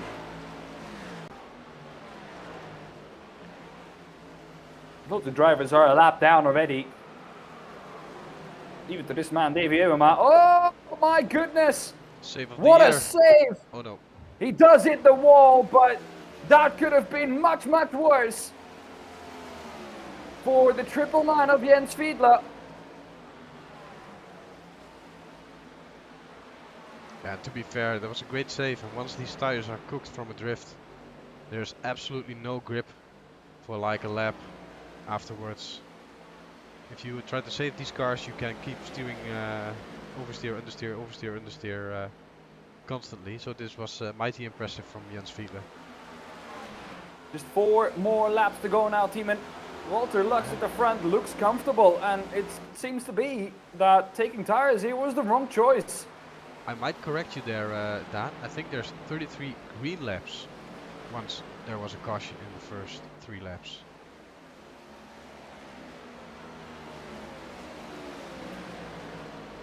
Because we still have about 6 minutes on the clock. So I think we're going to run out into a total of 36 laps, of which If I look at the were green. rules, it would make sense, Teeman, with the amount of laps that's being shown. But in the rules, if I look at it, it says 33 laps plus 1 possible caution. It doesn't mention that it should be green laps. The only place where it mentions green laps is if all laps were clean, or if all laps were green, and then it would have been 40 green laps at an approximate of 36 minutes.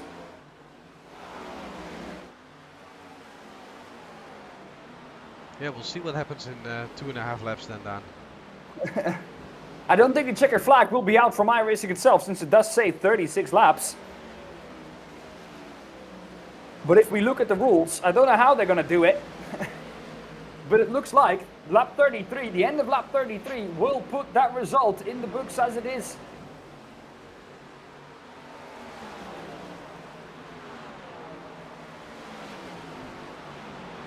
That decision to take tires for both Leon and Jonas Varna has not worked out so far. Well, we're getting quite near to the end now. And for their strategy to work, they need something up ahead to happen. They have made the wrong choice here. They have made the wrong decision. And it's going to hurt them. They were in a commanding place and a commanding lead over Mirko Bortolotti and Rafael Renolf, who has now dropped down to 13. That's why that pause was there. I was supposed to find him in P5, but I did not. I found him down in P13. What's happened to Rafael Renolf? Looks like he made a second pit stop there, Dan. He pitted on lap 27. Okay, is that because the other drivers, he might have been one of the drivers who pitted under the full course caution.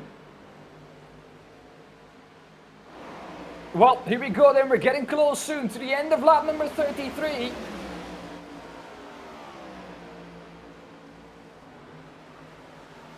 Leon Boeing passes Up to Mirko P2. in traffic. Indeed, one more car to go now. Traffic is the downfall for Mirko Bortolotti. Or is Mirko starting to struggle with those tires? It for sure seems like he has hit a drop-off. Leon Boeing into the pits. Walter Lux into the pits. Leon Boeing can continue. Have they just taken more fuel? Is that why their pit stop was longer? Remember, you can't add fuel by the liter. You add fuel by the gallon. Yeah. And that might be the reason why Jonas Vana... No, Jonas Vana is in the pit lane. That doesn't make sense. I'm confused Walter now. Lux, Help me. it would make sense with Walter Lux, but Jonas Vana is back into pit lane and we don't know why. This would be the last lap of the race. Leon has gotten back up into P1. And if the rules are correct, then that means that at the end of this lap, Leon Boeing will come home to take what is the victory in race number 2 of the W12 World Cup. As he crosses the line, we'll see what happens later. They're still racing. I suspected that something like this would happen.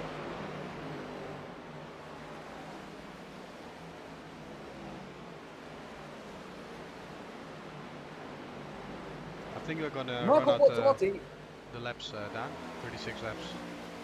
Yeah, if we look at the time, which I think is the next thing we should look at, if lap number 33 doesn't stop the race, then we do indeed see that there is enough time to run all 36 laps that it says in the top left. And thus, there might be some drivers still needing to pit, and that might be why Mirko Bortolotti is dropping off quite heavily here. He might be fuel saving. Yeah, fuel. They're all short on fuel. Leon is also fuel saving. Mirko Bortolotti will take the lead with 2 to go. He has a massive gap behind. I can imagine, Dan, maybe some drivers also got caught out by the stint length. So was it 36 minutes, 36 laps? Oh, Leon Boeing, black flag! Black flag for the leader in the race. Speeding in pit lane. There's no pit limiter on these cars, obviously. You'll have to do it manually. Your right foot is your pit limiter. And that is a black flag for Leon. Happens quite easily. Mirko Bortolotti is on maximum fuel save mode. Marinko Jordanovski pitting under the yellow flag. Could well take the victory here. 10 seconds is the gap that he needs to close. Mirko Bortolotti, can he make it? He's going to try it. Mirko Bortolotti is going to try to make it to the end. 1 lap to go. White flag in the air. Marinko Jordanovski doesn't look like he needs to save fuel. Mirko Bortolotti needs to save a massive amount. Will it be the old Mirko who's back, who wins it on strategy, knows the strategy from start to finish? Started fuel saving from way earlier than the others did. And that might be eventually what gets him this win. The gap is not shrinking. 10 seconds still down to Marinko Jordanovski. Mirko Bortolotti is going to make this. Massive lift into turn 3. He's running out now. Big lift into turn 4. Who's going to make it? Mirko Bortolotti is flat out and he's going to make it. Number 63 is back on top. Mirko Bortolotti wins at the Indianapolis Motor Speedway. And he did it on strategy. The others had to pit for fuel. He could stay out. Mariko Jordanovski takes home a P2 to make it a GasX Racing Team 1-2. And Jens Fiedler, the silver driver, comes home to finish P3 after we saw him make that incredible save when he got loose coming out of turn 2 and into the wall he went. Slight contact though, could have been much, much worse. And because of that, he finishes P3. Ross Chastain round turn 2 there. I don't know who that was. Maximilian Meyer though finishes P4. Leon Blum P5.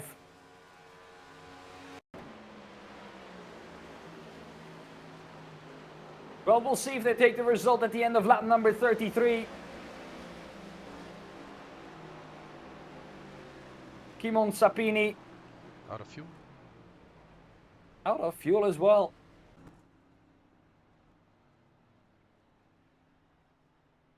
Well, that was an exciting one. We're waiting for Mirko Bortolotti to jump in here for the interview.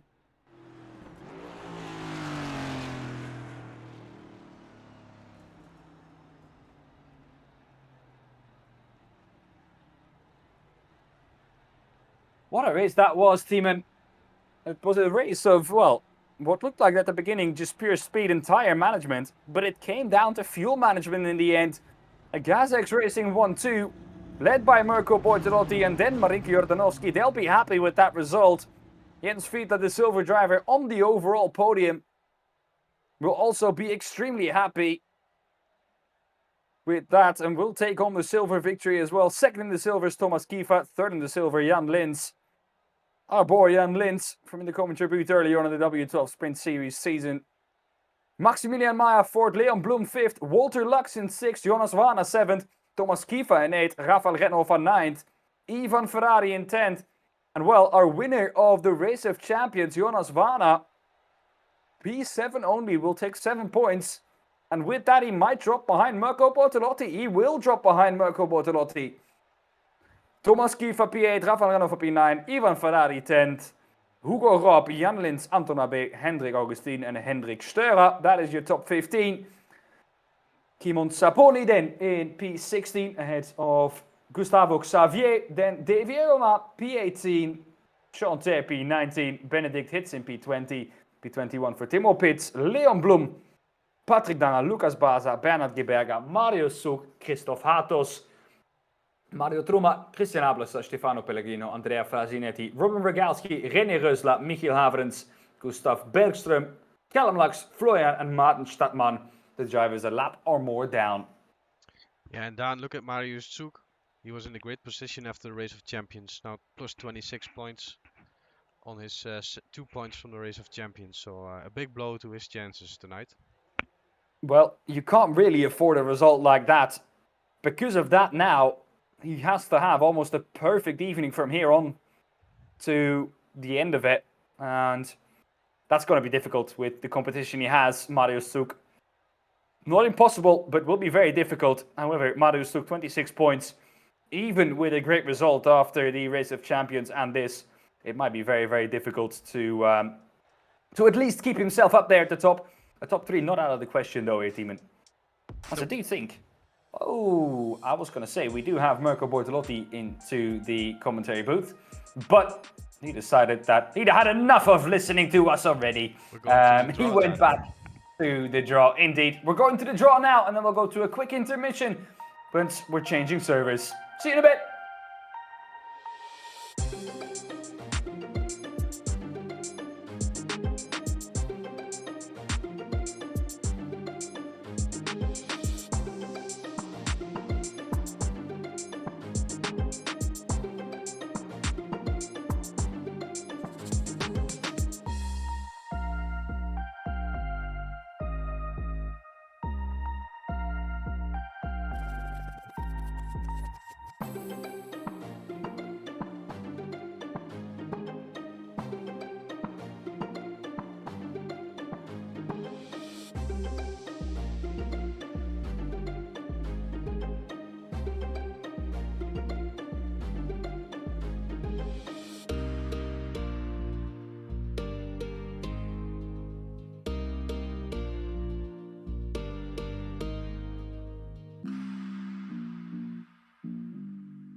Well, we're back here at the W12 World Cup, and as you can see, you have seen for basically 15 minutes already.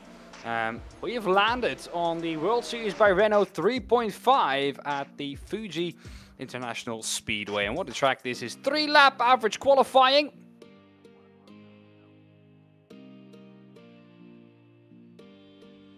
Three-lap average qualifying, as I mentioned. And the World Series by Renault 3.5 does have DRS, so this is the first time ever in the W12 that we have run this car. And apart from Formula 1, this will be the first time we see DRS being used. This track, of course, almost 4.5 kilometers long, 25 degrees track temp at the moment. It's a nice track temp to qualify for these drivers. With the average of 3 over 10 minutes. It's going to be difficult for us to know exactly what's going on. But once again, after those 10 minutes, we'll be able to bring you representative standings of how the qualifying ended.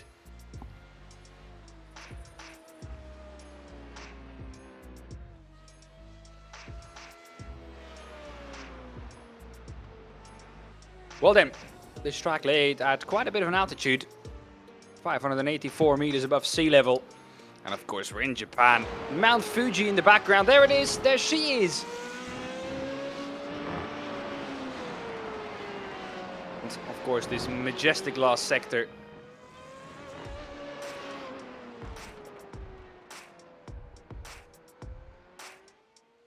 The uphill twisties.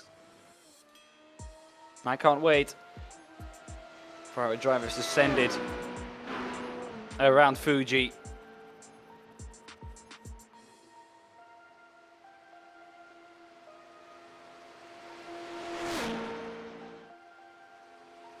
Rafael Renova.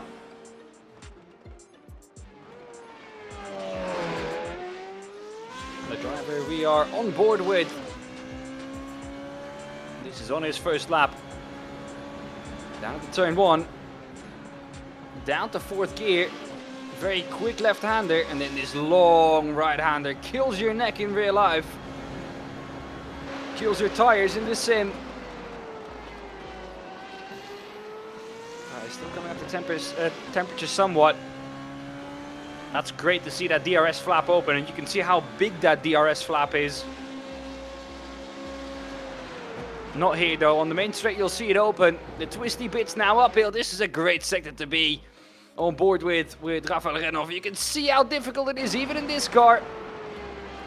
It's off camber all the way, and it drops away from you on the exit as well. Oh, big overstay from Rafael Renova. Won't be the best lap, this one. But it will be one that counts, and that's important with a 3-lap average. And we can see the DRS open potentially. It will be quite a bit down this straight. It won't be from start to finish. If he has even put a button in for it. Doesn't look like he has. Marco Bortolotti, he for sure wouldn't miss it.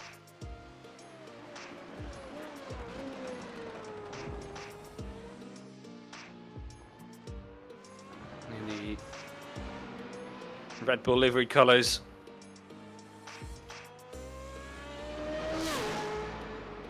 And it does sound lovely, this car too. It doesn't only look great and is fast, but also sounds fast.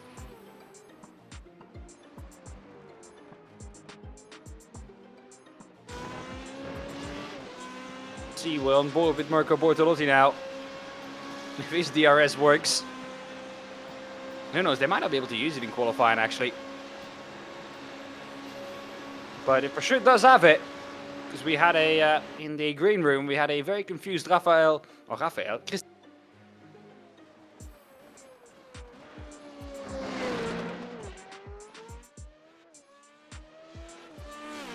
who said this car had...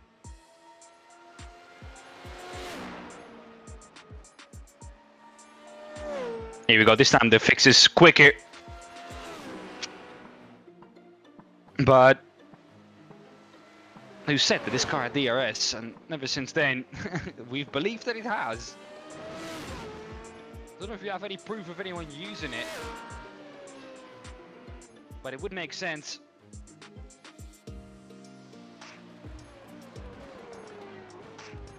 Marco Bortolotti on his second lap now.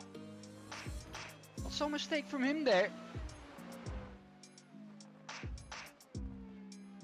Not a perfect qualifying so far. He now is the championship leader, the World Cup leader. Jonas Vana, the man in P2, a point behind him.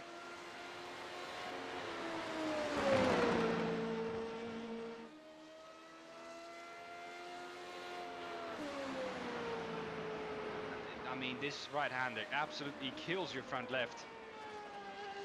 It's so easy to go over the edge of grip, or over the limit of grip, and then you would just kill the front left. 20-minute feature race coming up later on. Qualifying. Then we'll move to the last server already. With the LMP2s at Hockenheim. The combination that will be. First though, our focus is on Fuji with the Formula Vero 3.5.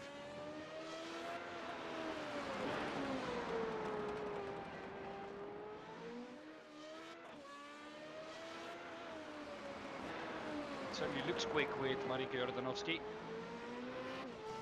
But is it quick? That's the question that he'll be asking himself. Around lap number 2. To the pits he goes. He's gotten off track somewhere and he will not set a 3-lap average.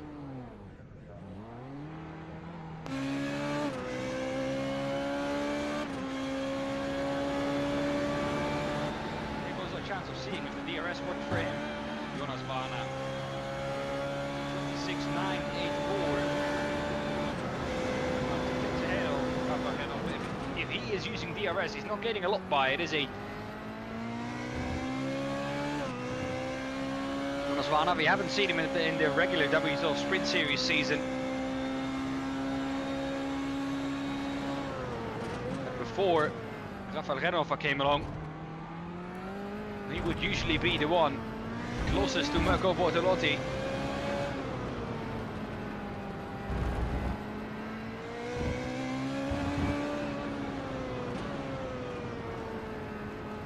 have to be so patient on all of these exits with the throttle, just not to kill the rear tires.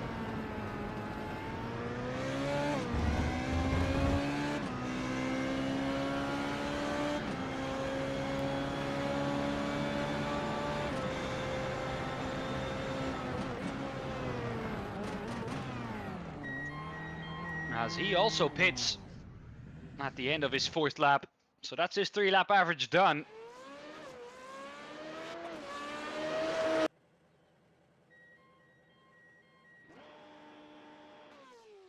A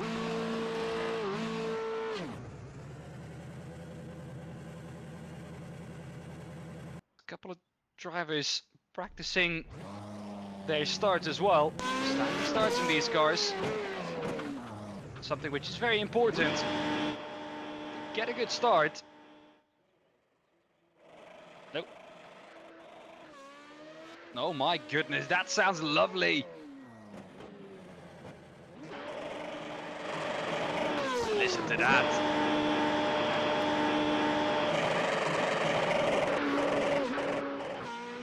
Oh my goodness. If that isn't a dream for anyone who loves racing cars.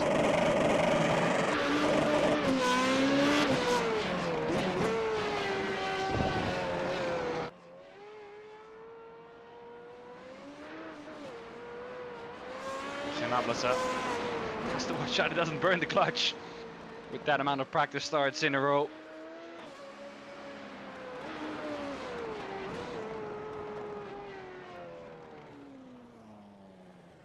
We'll find a flat piece of tyre mac. Not there. If he's actually quick enough, he can get up to the start-finish straight and practice it there.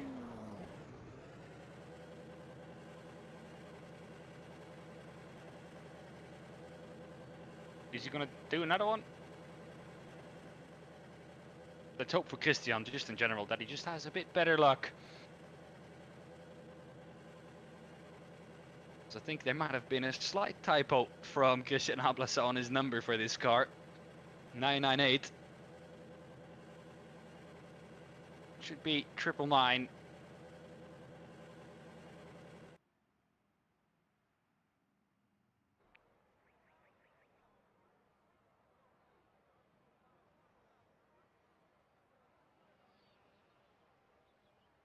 That concludes qualifying. Jonas Vana with the best lap time overall on one lap, but who got the pole position in the 3-lap average? 1 minute of warm-up, but here we go. Plenty of drivers once again without a lap time. Chante, Andrea Frasinetti, biggest ones to mention. Jonas Vana is on top, a 100th of a second on a 3-lap average. That's just over 3 thousandths of a second per lap. I don't know if you guys know how close that is, but that is mega. That is a massive gap towards Jan Lins in P20. But then, in return for that, we get the 100th of a gap to Mirko Bortolotti. Jonas Vana, Mirko Bortolotti fighting it out once again. Usually it's always been Mirko Bortolotti coming out on top. The good thing is about this though, we'll know by the end of tonight who is the W12 World Cup winner.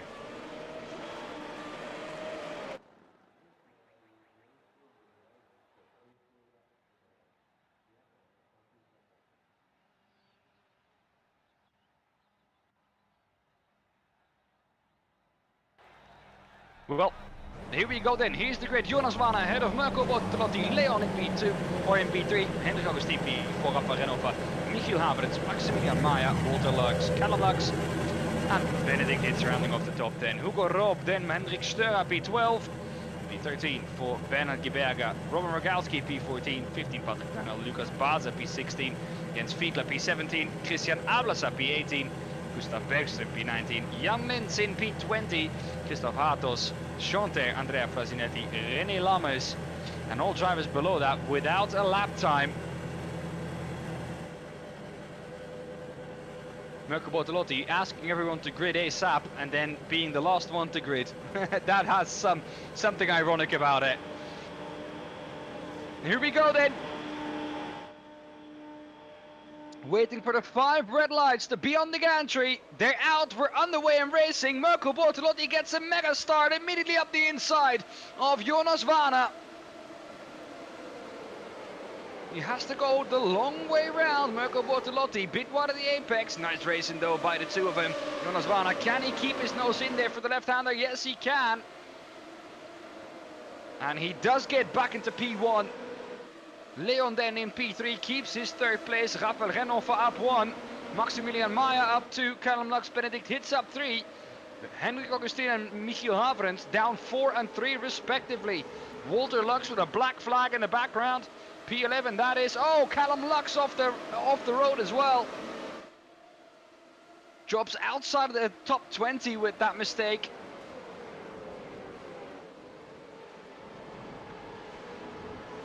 But Jonas Vana and Mirko Bortolotti still as close as ever with Leon Boying and Rafael Renova in close pursuit. Oh, all over with the rear end there for Jonas Vana.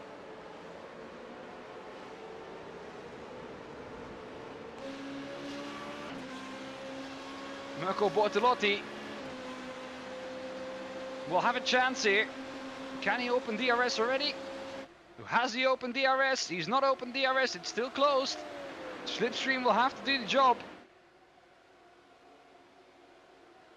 I fear that there might not be any, and that we got bamboozled by our lovely Christian Ablasa.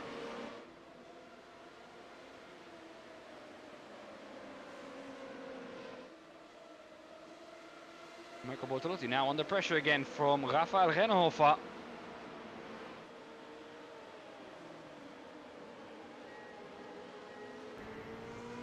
Now behind Mirko Bortolotti. There's Rafael Renova in the standings. Rafael Renova is P4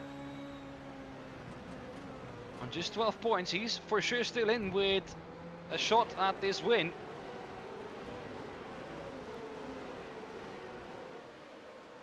So the top 4 that you're seeing here, except Leon, who has who's had a terrible second server. Oh, contact between Martin Stadtmann and Thomas Kiefer. And Martin Stadtmann allowed to repass Thomas Kiefer there. Seemingly no damage on both of the cars, which is good. Oh, Marius took hard. Exit road left. Just bouncing off the curb. Then Hugo Rob up the inside of Lewis Hamilton. But spinning his Red Bull round. Jonas Varna still leading. The gap has come down once again to Mirko Bortolotti. Rafa Renova still with big pressure on Mirko. Maximilian Maya has a meatball flag. Doesn't seem to be too damaged though. Might just be a front wing for Maximilian Maya that he has to come in for. Same goes for Benedict Hitz. The top 4 is still within a second. We look at Ivan Ferrari. What's happened to the Italian? Oh, just a spin. Gathers that back up quite nicely. Oh, well, Gustav Bergström. It's a bit more difficult than no front wing. No rear wing. It doesn't look too far off a Formula V like that.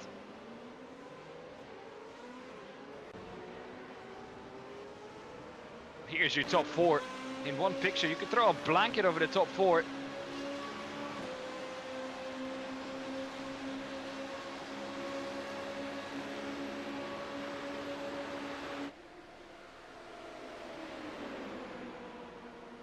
Renova up the inside now of Mirko Bortolotti in the slipstream of Jonas Varna. Mirko Bortolotti will try to swoop it around the outside. We'll give him the inside for the next left-hander. That's where Jonas Varna took that position away from Mirko Bortolotti on the first lap. Will Mirko Bortolotti be just as brave? Rafael Renova will be brave around the outside too. That will give him the inside for the long right-hander. Still ongoing. Inside again for Mirko Bortolotti into the next left. Now he will squeeze through. Now he will get P2 back. But look what that has done to the gap between Mirko Bortolotti and Jonas Varna. Almost up to a second. Here comes Leon Boying back around the outside of Rafael Renova.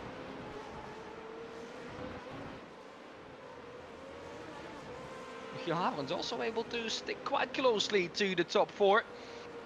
The top 5 have run away from the rest really. Big gap from Michiel Haverens to Bernhard Geberger. Leon has gone round. Here we go, instant replay. On throttle, just too eager. Whoop. The classic. I don't think he will be the first or he will be the last one to fall foul to that. A lot of power under your right foot here. Patrick Dangel will do the same. Oh no, he will just stomp on the brakes on the exit. And then his front left tire says, I've had enough.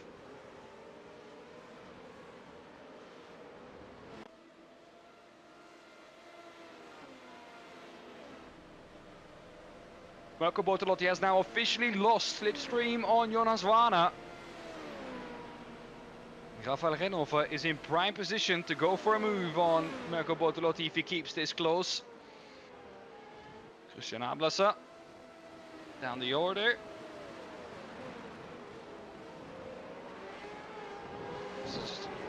Rafael Renova with a bit of a mistake from Mirko Bortolotti there, what we saw.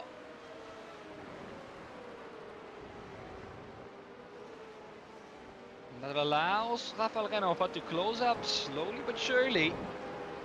6/10 is the gap now.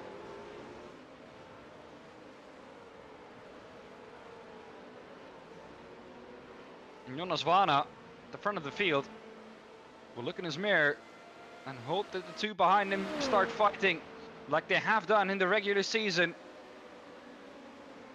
Christian Ablasa, oh no. Oh, on throttle. Like I mentioned earlier on, he won't be the last one to do that. A lot of power under your right foot here. Oh, did he go around again there? Oh, we cut away just in time to save him some dignity if he did. Oh, Martin Stamman, the exact same thing. Makes it a better pirouette though. And then decides that he's had enough. Here goes Gustav Bergström. Well, with no rear wing, it will be difficult to keep that rear end at check. And there it goes. That checks out with what we were expecting when we saw that car without the rear wing. The rear end was always going to come round on him.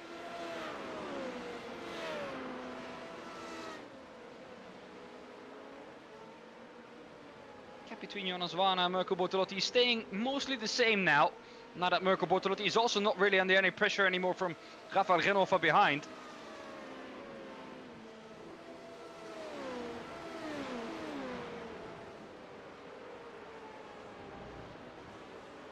Here goes Michiel Haverens.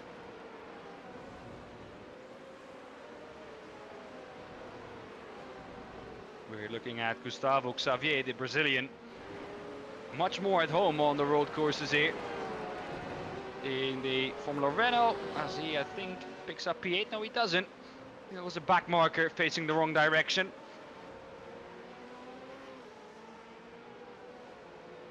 It was Robin Rogalski in the number 77. And was that because of contact or was that on his own? It's the first one. Does well to stay out of the way of everyone though. Gustavo Xavier is the first one to come into the pits.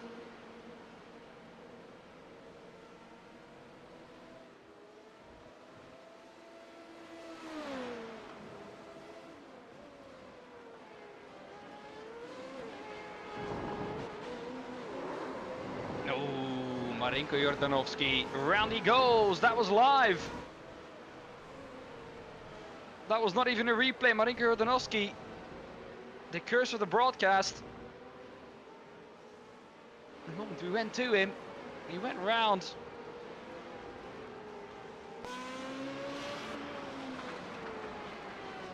we are at lap number 7 of 25. We won't make 25 laps just quite. We are, however, halfway into the race now. Halfway into the 20-minute race. And that is why we are seeing the first pit stops now, and everyone's coming in. The whole top 4 is in.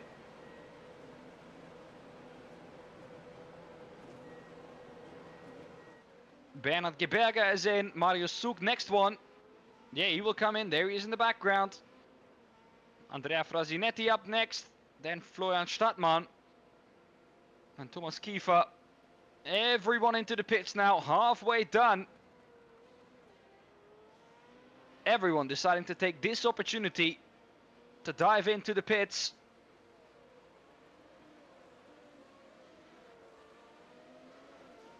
So Mirko Bortolotti and Rafael Renhofer going through each other. That's how close they are. It will stay like this until one of them separates from each other. Now they have to watch out. There's no ghost anymore. Rafael Renhofer is out in front of Mirko Bortolotti, who goes round. Mirko Bortolotti, after the pit stop, has gone round. And that is a massive mistake, especially with Jonas Vana up front, who will get 0 points here.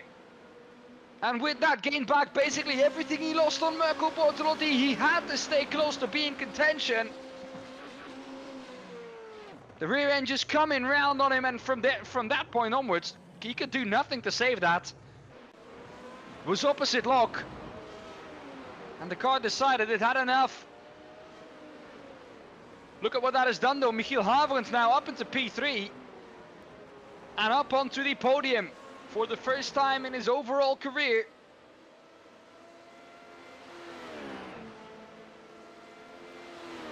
Thomas Kiva with a black flag further back. Rafael Renov for 1.5 seconds back of Jonas Vana now. If he can keep chipping away of that lap time and of that gap, Chanter going round, it just seems to me that the Red Bull liveries are the unlucky liveries here tonight.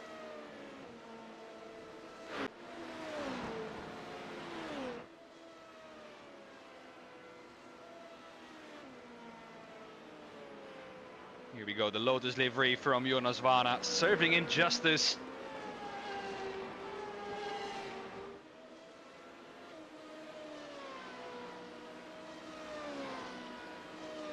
Of course, the Caterham,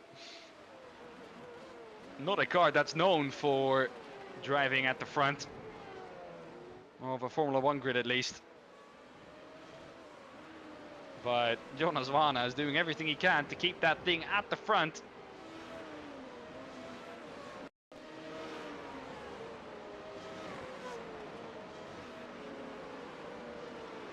Here's Christian Abel, so what's happened to him this time around? Too early on the throttle. I told you the first time I saw it, he will not be the last one to do it.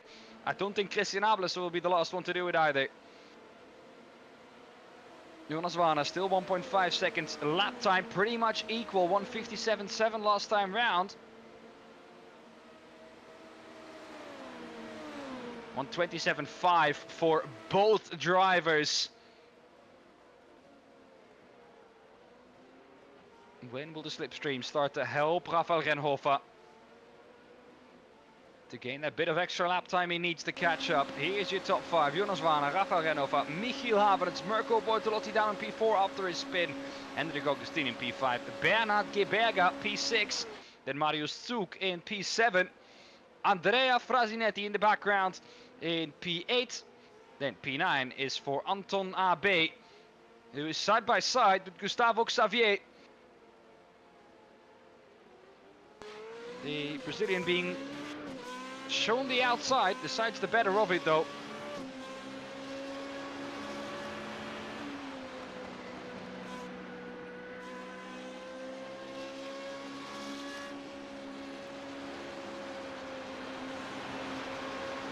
We have just over 5 minutes left in this race.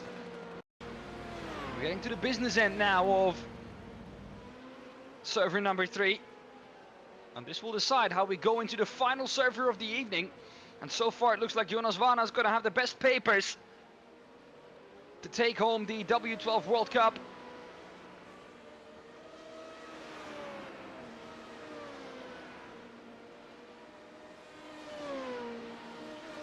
As I mentioned earlier on, server 4 is a big one with the LMP2s at Hockenheim, mega combo.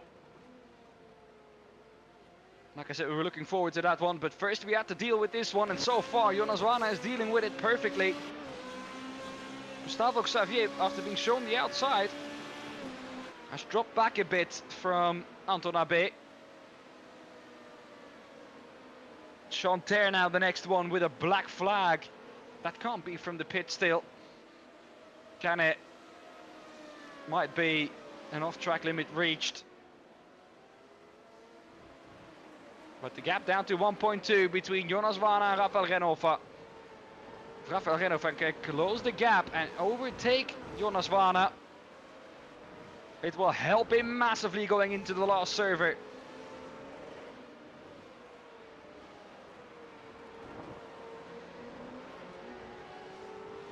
It would mean a 4-point swing from how we're looking at the moment.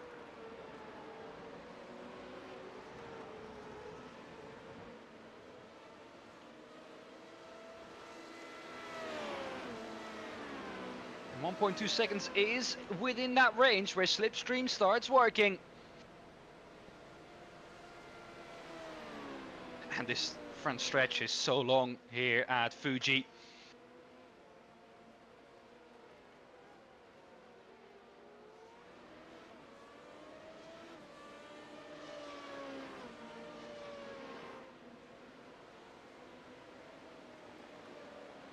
Jonas Vana, just 2 more laps to go after this one.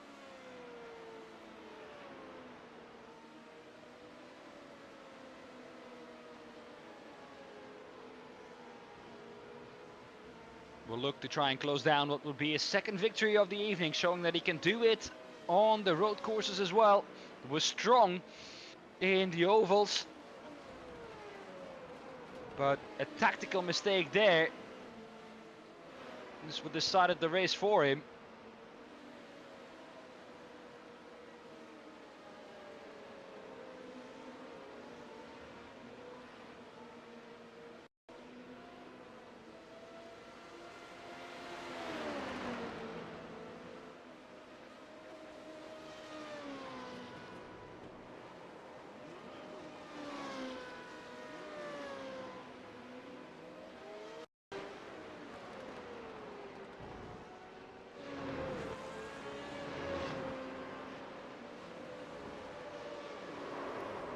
Bloom, yep.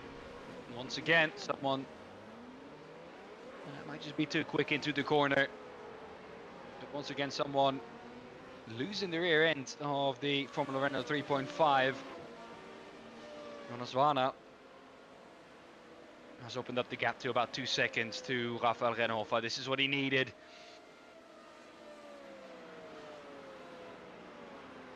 And Mirko Bortolotti has passed Michiel Haverens now to put him back into P3.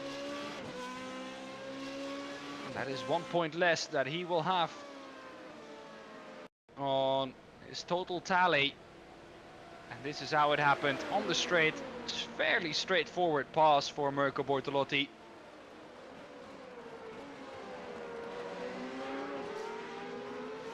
Into turn 1, as you can see, lifting the inside front tyre. Therefore the tyre stalling gives you quite a cool effect and shows you how stiff these cars are and why so many drivers are struggling with the rear end of it. Andrea Frasinetti chops the nose off of, I think, Bernhard Kieberger, and then goes off himself.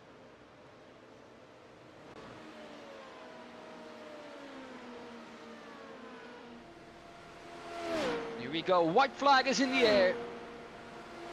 This could be a crucial moment for Jonas Vana.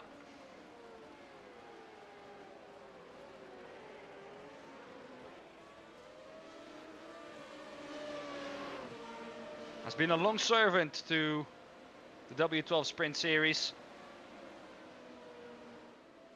It would be great to see him win something.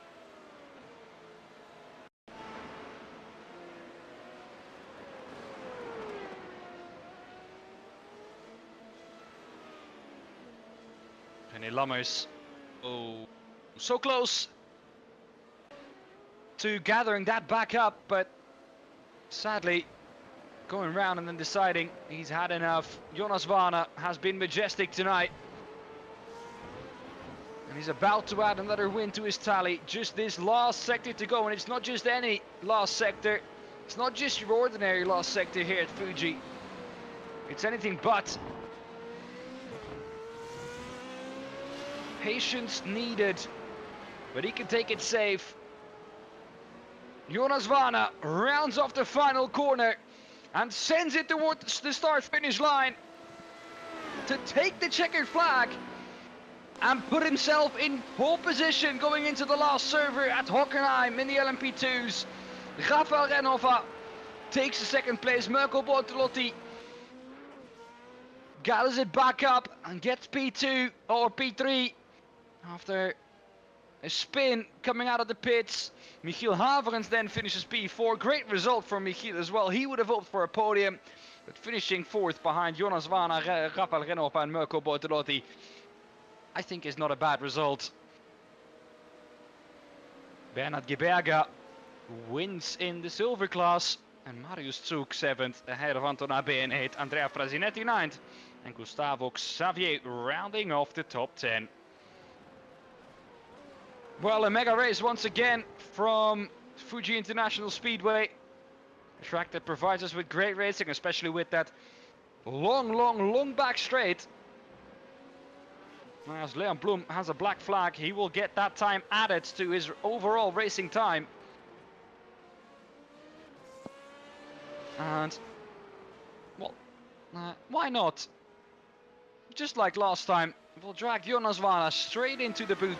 Jonas, I do have to first of all formally thank you for being into the boot so quick. Nobody has ever been so eager to talk to me.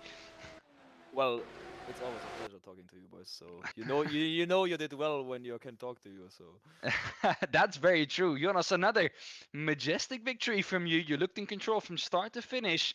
Well, you're in pole position going into server 4 now.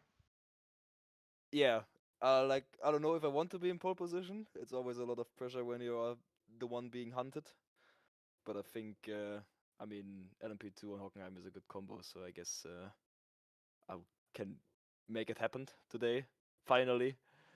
Yeah, I just mentioned you're a long-term servant of the W12. It would be great to finally see you win something. Man, I don't know how many times I came second behind Mirko, so it's time that I beat him. Well, are you gonna do anything different than you would usually do into the last server?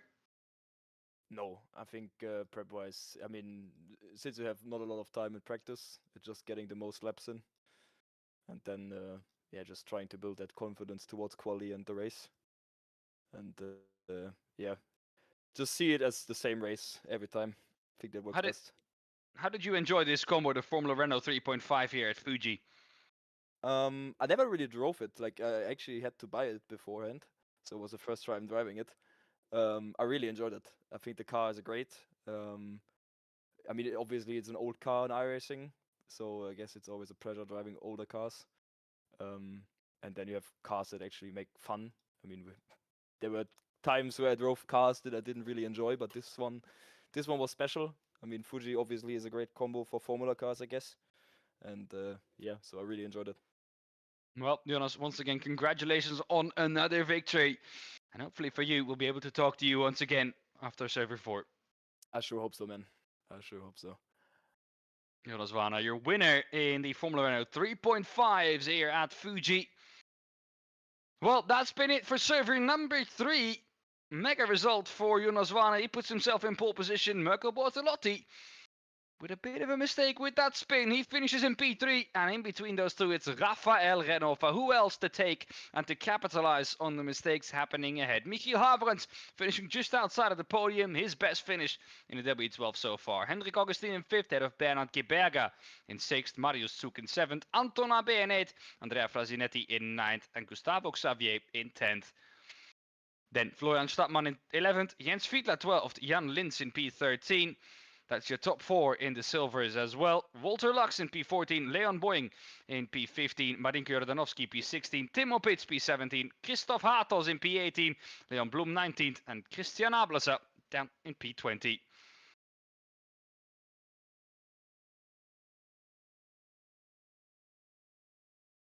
Well, those were the results then for you after server number 3. We'll go to a quick intermission to change to server number 4 before we're back to you with the finale of the W12 World Cup.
Well, welcome back to the W12 World Cup, and it's the final server of the World Cup.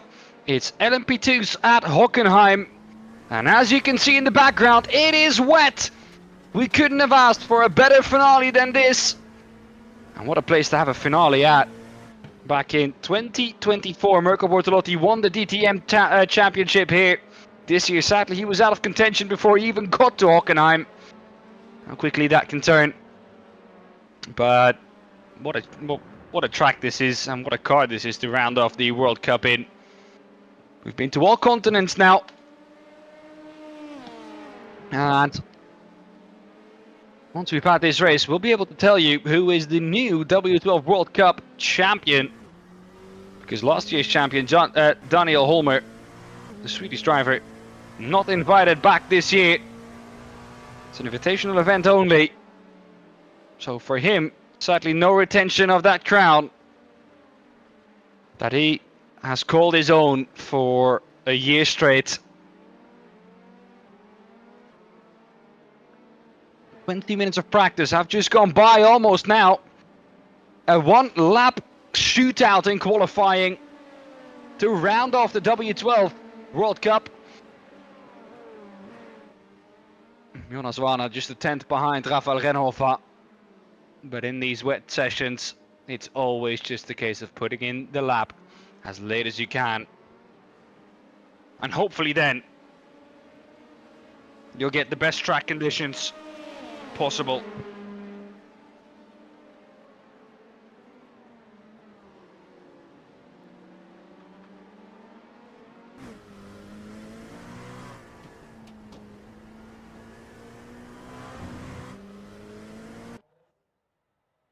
There we go. That's practice done for you. Rafael Renhofer ends it on top.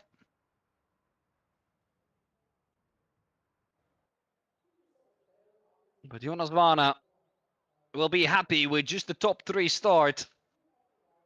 If we look at the championship, at the standings in the World Cup, we see Jonas Warner on top on just 7 points. Then Mirko Bortolotti in second on just 9. And then Rafael Renhofer 5 points behind Mirko Bortolotti on 14. Those are your top 3 and the drivers that we'll be looking at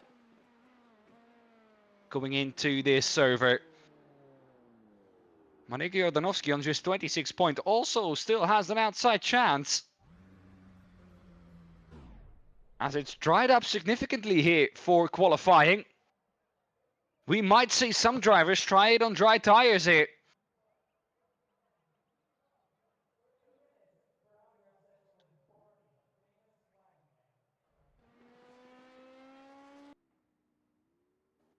Well then, loads of drivers on the wets, but they are also now realizing that they need to go to the dries. The dry seems to be the tire to go. The fact you see so many drivers going back to pit lane is because they're scrambling to put the right tire on. Oh, this looks too wet for a dry tire. Robin Rogalski on the wets. No, on the dries he is. Yeah, he's on the dries. We'll see how much of a struggle that is, but look at the rooster tail still. Coming up of the underbody of the LMP2. Telling you that it's still way too wet, in my opinion, to go to a dry tire.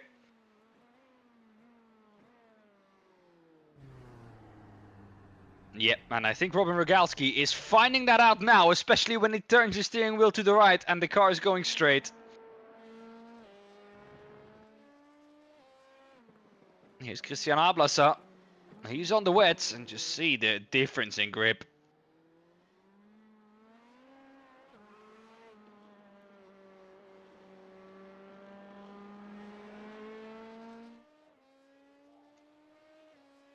Jan Lins is now the last driver to go on to the dries.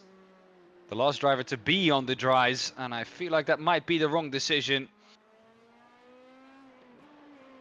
I guess at this point it's not a case of feeling like it's the wrong decision. We know it's the wrong decision.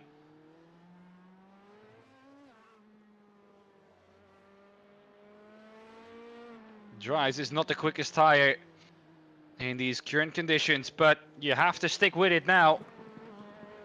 No time to go back to pits and change the tire compound. 1 lap for Jan Lins. 1 lap as well for the competitors at the front of the field. Marinko Jordanovski, Mirko Bortolotti, Jonas Vana.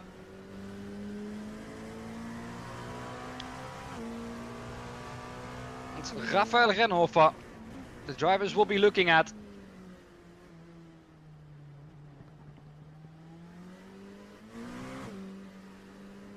Jan Lins on the dry, struggling to accelerate out of the corner.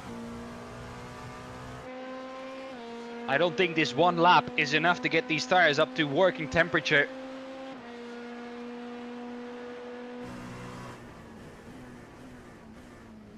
Into the hairpin, this is where a lot of stopping power is being asked from the car, and it's not getting it.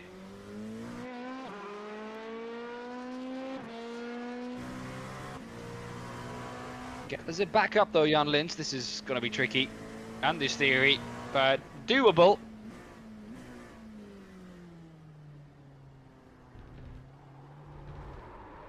Oh, round goes Jan Lins. He was on a okay lap there. As Rafael Renhofer, his attempt has come in. Benedict Hitz is at the moment on pole position on a 146.94. Mirko Bortolotti in a red liveried Kazakhs. That's not something you'll see often. Michiel Haverens P3. Ben Hitz has put in an absolute blinder of a lap. Jonas Vana has not got a lap. Jonas Vana has not got a lap. He's going to start from the back of the field. He's put in his qualifying attempt. He's gotten an off track. And he will be starting from the rear end of the field. He put himself in the best position he could be in. But most likely winner so far looks like Rafael Renhofer. With both of his title contenders down the order, Mirko Bortolotti and Jonas Vana. Mirko Bortolotti in P13, Jonas Vana finding himself at the bottom of the pile. Mirko Bortolotti P14, only 1.3 seconds off. Ben Hitz has pulled an absolute blinder. And even Ferrari has gone even quicker than that on a 140.391, 6/10 ahead of Rafael Renhofer. Maximum risk, maximum reward for Ivan Ferrari.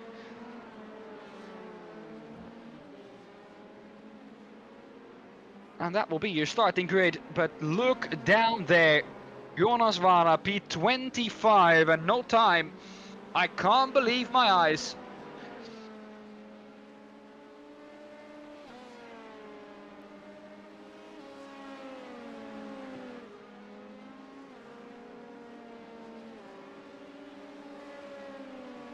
And as always in the W12 Sprint Series, we will have a standing start, even with the LMP2. As Barney waves the checkered flag, and the grandstands fill up here at the Hockenheimring. Packed grandstands for a wet start here at Hockenheim.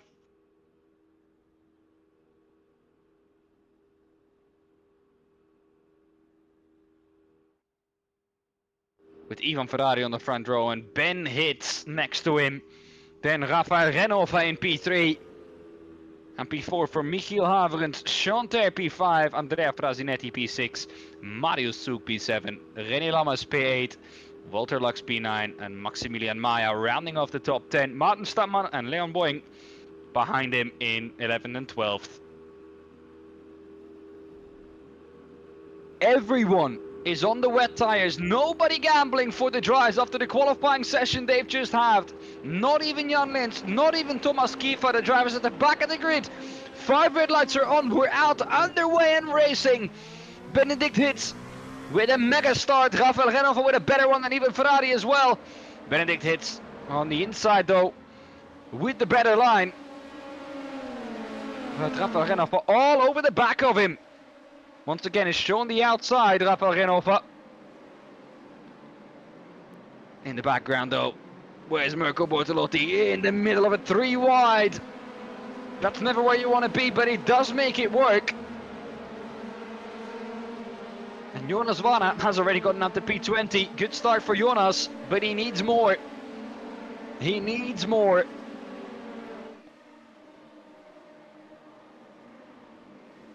Into the hairpin for the first time in this race.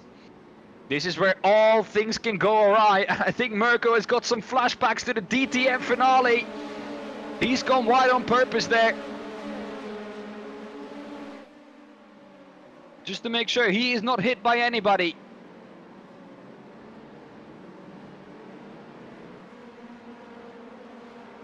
Every position here is worth 1 point. So Mirko Bortolotti going around the outside of Leon. Could be a mega move and a massive one for the championship as well. He'll have clean air ahead. Once again outside, forced onto the curb, but it's not where you want to be in the wet. But he makes it work. Mirko Bortolotti up to P9. And we are, just as always, expecting a pit stop in this race.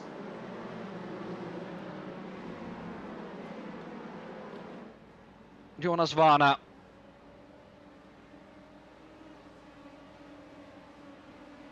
Up to P21 after the first lap. I expected him to gain more positions than that. But to be quite frank, it has been a hectic open lap. Ben Hitz defending from Rafael Rennhofer. Doing an awesome job here, Benedict Hitz in the wet.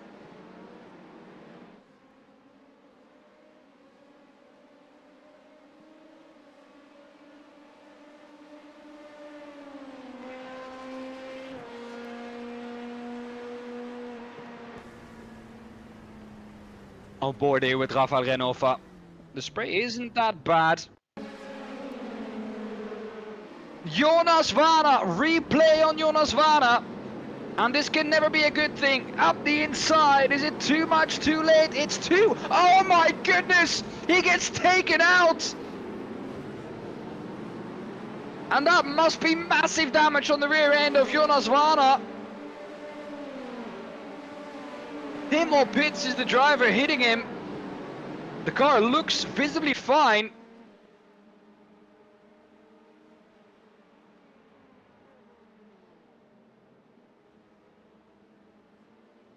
And he has made his pit stop for his fast repair.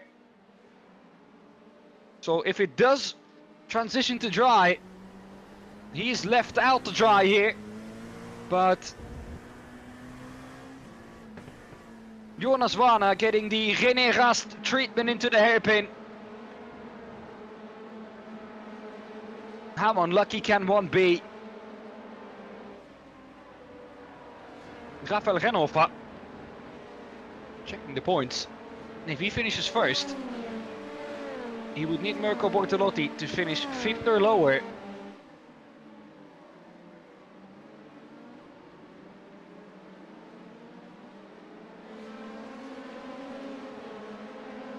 And even then it would go to count back, so Mirko Bortolotti needs to finish 5th or 4th or higher, and then he has the championship for sure.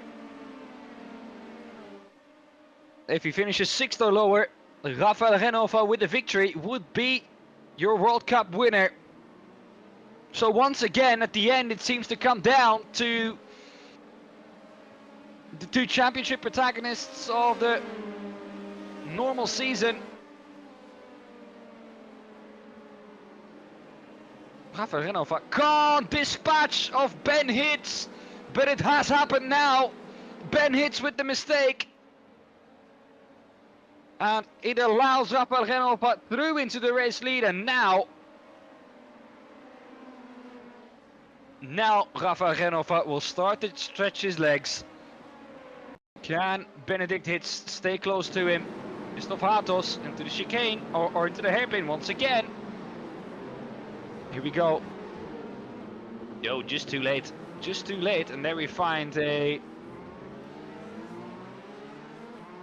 car turned around. It's the number 5 of Hendrik Steurer. Patrick Tunnel sees this happen ahead of him.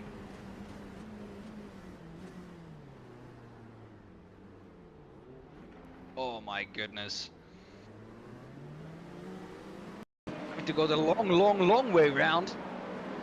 Having to take evasive action and go off track. Here he comes. Oh my goodness. That he is still driving is a miracle in itself after that.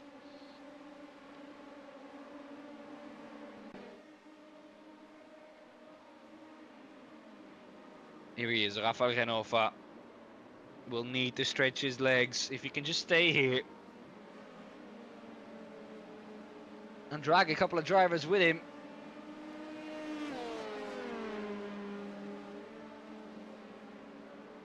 And that will be massive for the championship. What has happened though to Mirko Bortolotti? He's outside of the top 20. But looking on my timing screen, and for all the Mirko Bortolotti fans out there, stay calm. He just has made a pit stop. Has he played another tactical masterclass like he did in server number 2?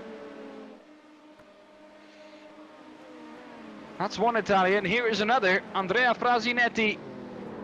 Oh, the same treatment as Jonas Vana got. And was that from Jonas Vana?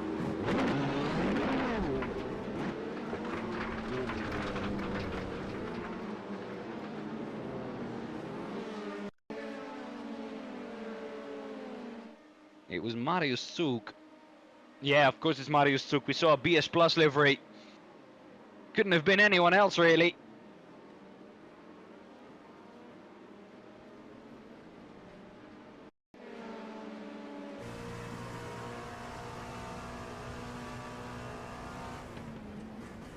Chanter.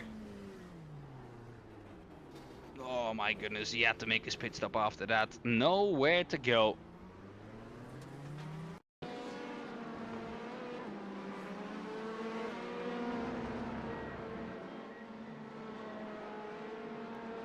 Oh, Christoph Atos. Well, somebody didn't like the fact that he was on the racetrack, I guess. Luckily for him, he's close to the pit entry, and he can make immediate use of that fast repair. And it was Callum Lux who drove into him. So then, drivers who have not pitted yet, because most of the grid has made their pit stop. Rafael Genova, René Lammers, Walter Lux, Gustavo Xavier and Thomas Kiefer, the only drivers who have not made a pit stop yet.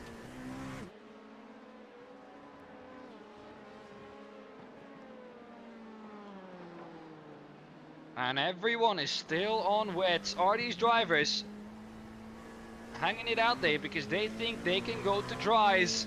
Mirko Bortolotti in 6th at the moment. That will change once Kiefer takes his pit stop.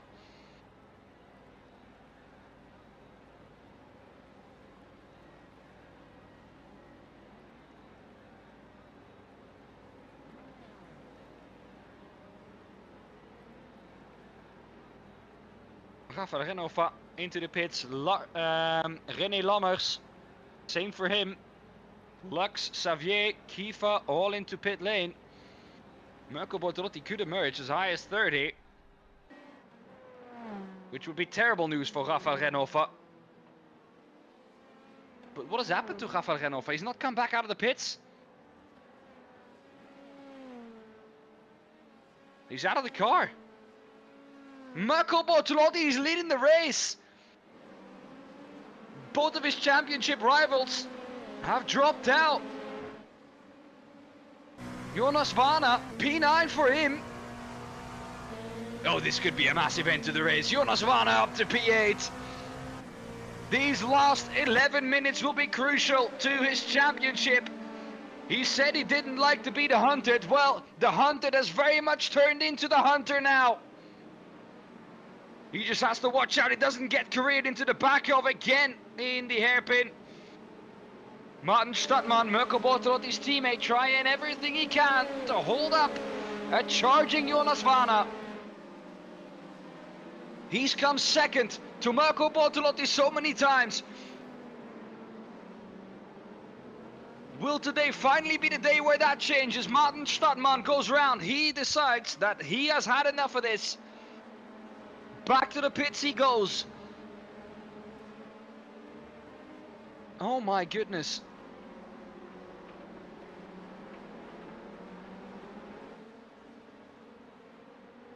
A second place is needed here.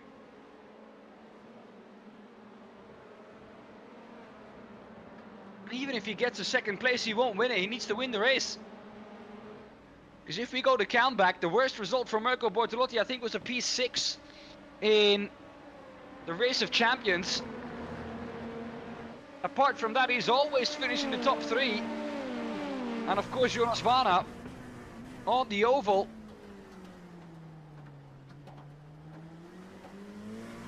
Was in P7. So that changes the whole situation.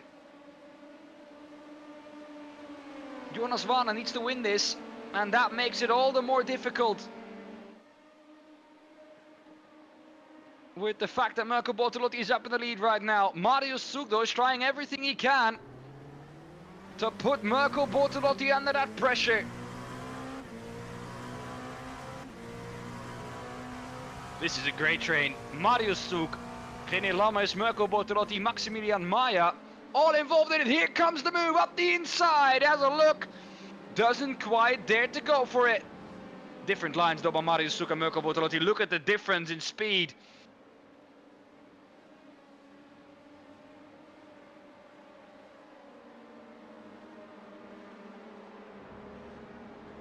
And where is Jonas Vana in all of this? He still has to catch up. And he's sending it. He knows what he needs to do here. He knows the task at hand, and he knows he's made it so much more difficult than it needed to be.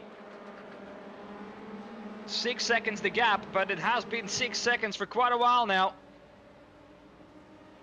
Will Marius Sug or anyone behind Mirko Bortolotti play a part in this championship battle? Marius Sug, if he gets an opportunity, won't hold back to win this race. Bit deep from Mirko Bortolotti. It invites Marius Sug back on him. But the exit is just better from Mirko Bortolotti out of the right-hander. Through the Parabolica we go.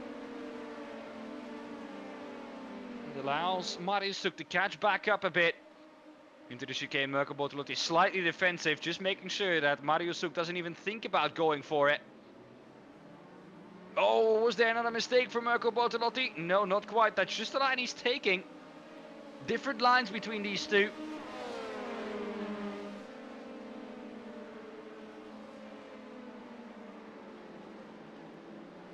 And still Jonas Vana. 6 seconds back on Mirko Bortolotti. Michiel Haverens will be the first one he has to overtake if he wants to get past.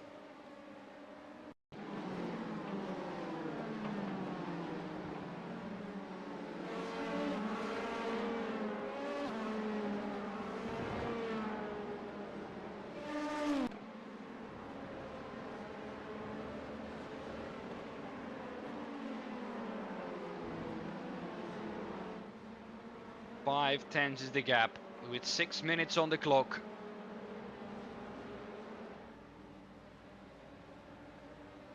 Mirko Bortolotti starting to cool his tires already. And also just breaking slipstream to those behind.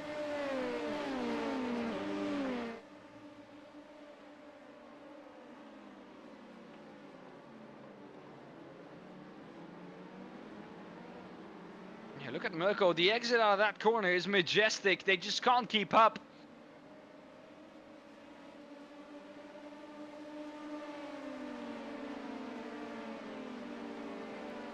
And Jonas Vana has gained 3 tenths the last lap. It's not enough. It's not enough. This man is doing enough so far. But he has to keep doing that in difficult circumstances with a lot of pressure behind.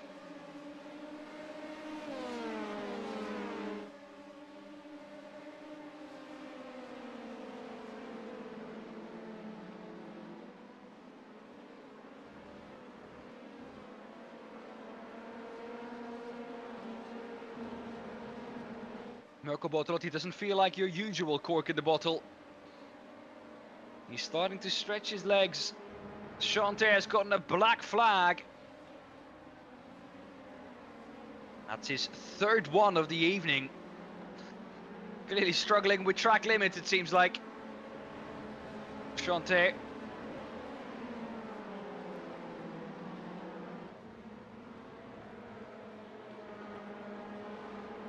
The Commander Esports driver, once it comes to learning something fast, he's being beaten regularly by drivers like Haverens, Ferrari and Jordanovski this season.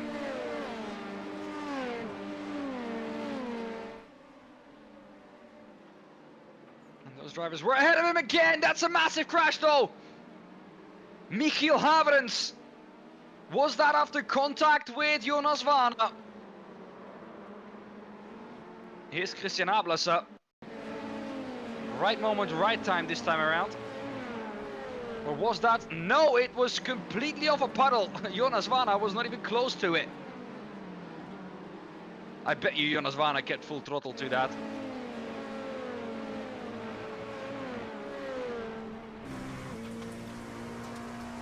Not even a hint of a lift, and I knew it. He knows what's at stake here.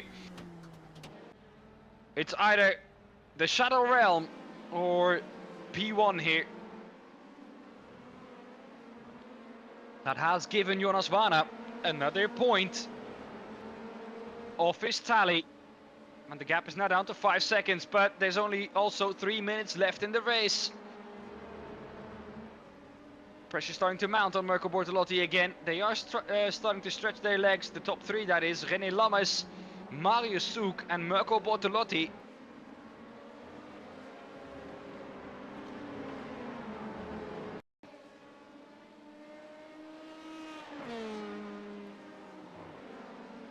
Benedict hits. Oh, massive 360. Great one. He's on dries. He's on dries. And those dries did not work off the drying line. Hendrik Augustin up the inside. And round goes Hendrik Augustin.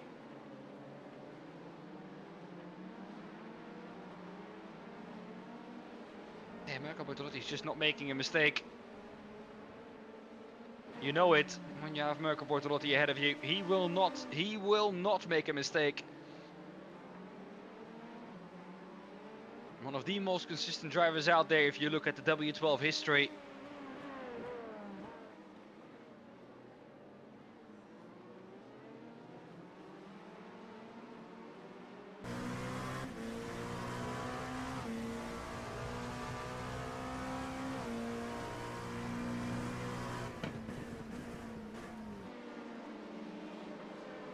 The inside goes Marius Soek. This has allowed Mirko Bortolotti to run away.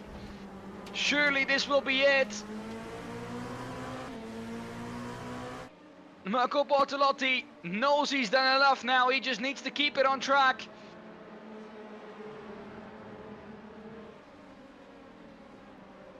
That's easier said than done in these conditions. But Mirko Bortolotti is a professional. And when you give him an opportunity like this, he will grab it with both hands. Jonas Vana still in P7. He tried his best and had an amazing comeback drive. No one can take that away from him. White flag is in the air. Oh, side by side through turn one, Maximilian Maya and Lammers. Too close for comfort. Once again, side by side between those two. In the background now, Marius Soek trying it around the outside of René Lammers.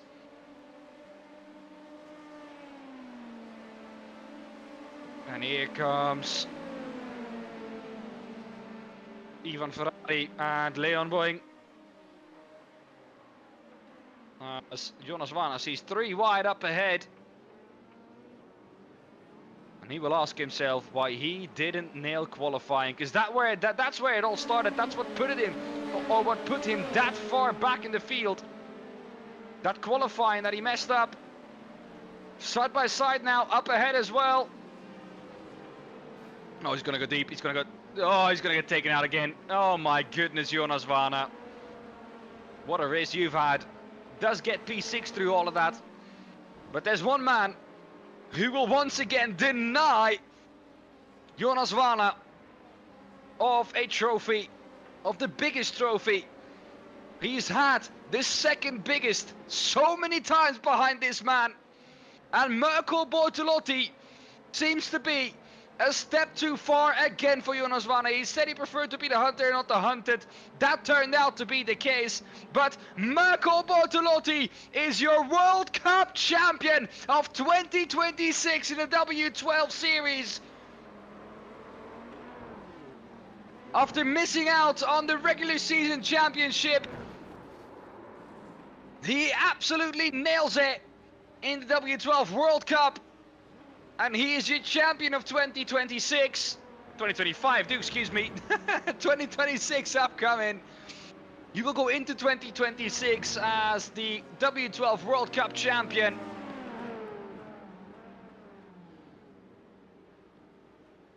But for reasons unknown, Rafael Renhofer had to park it.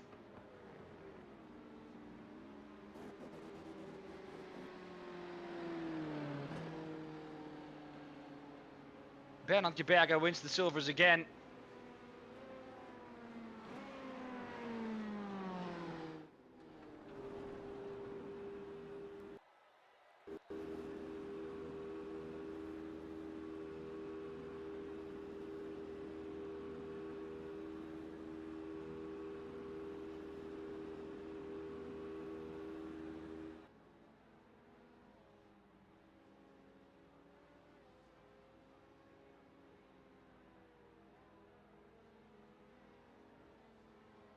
Mirko Bortolotti and Callum Luck celebrate together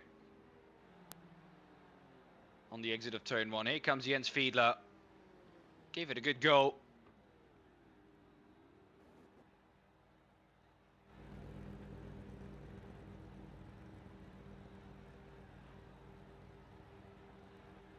But this, ladies and gentlemen, is your champion of 2026 in the W12 World Cup.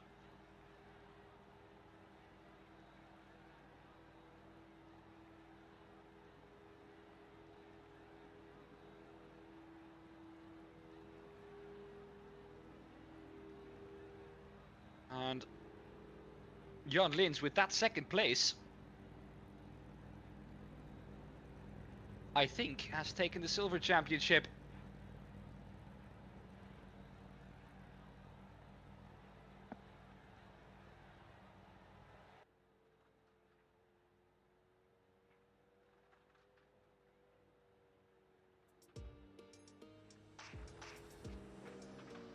Well then, that brings 2025 to a close, and it was done in style by the man himself, Mirko Bortolotti.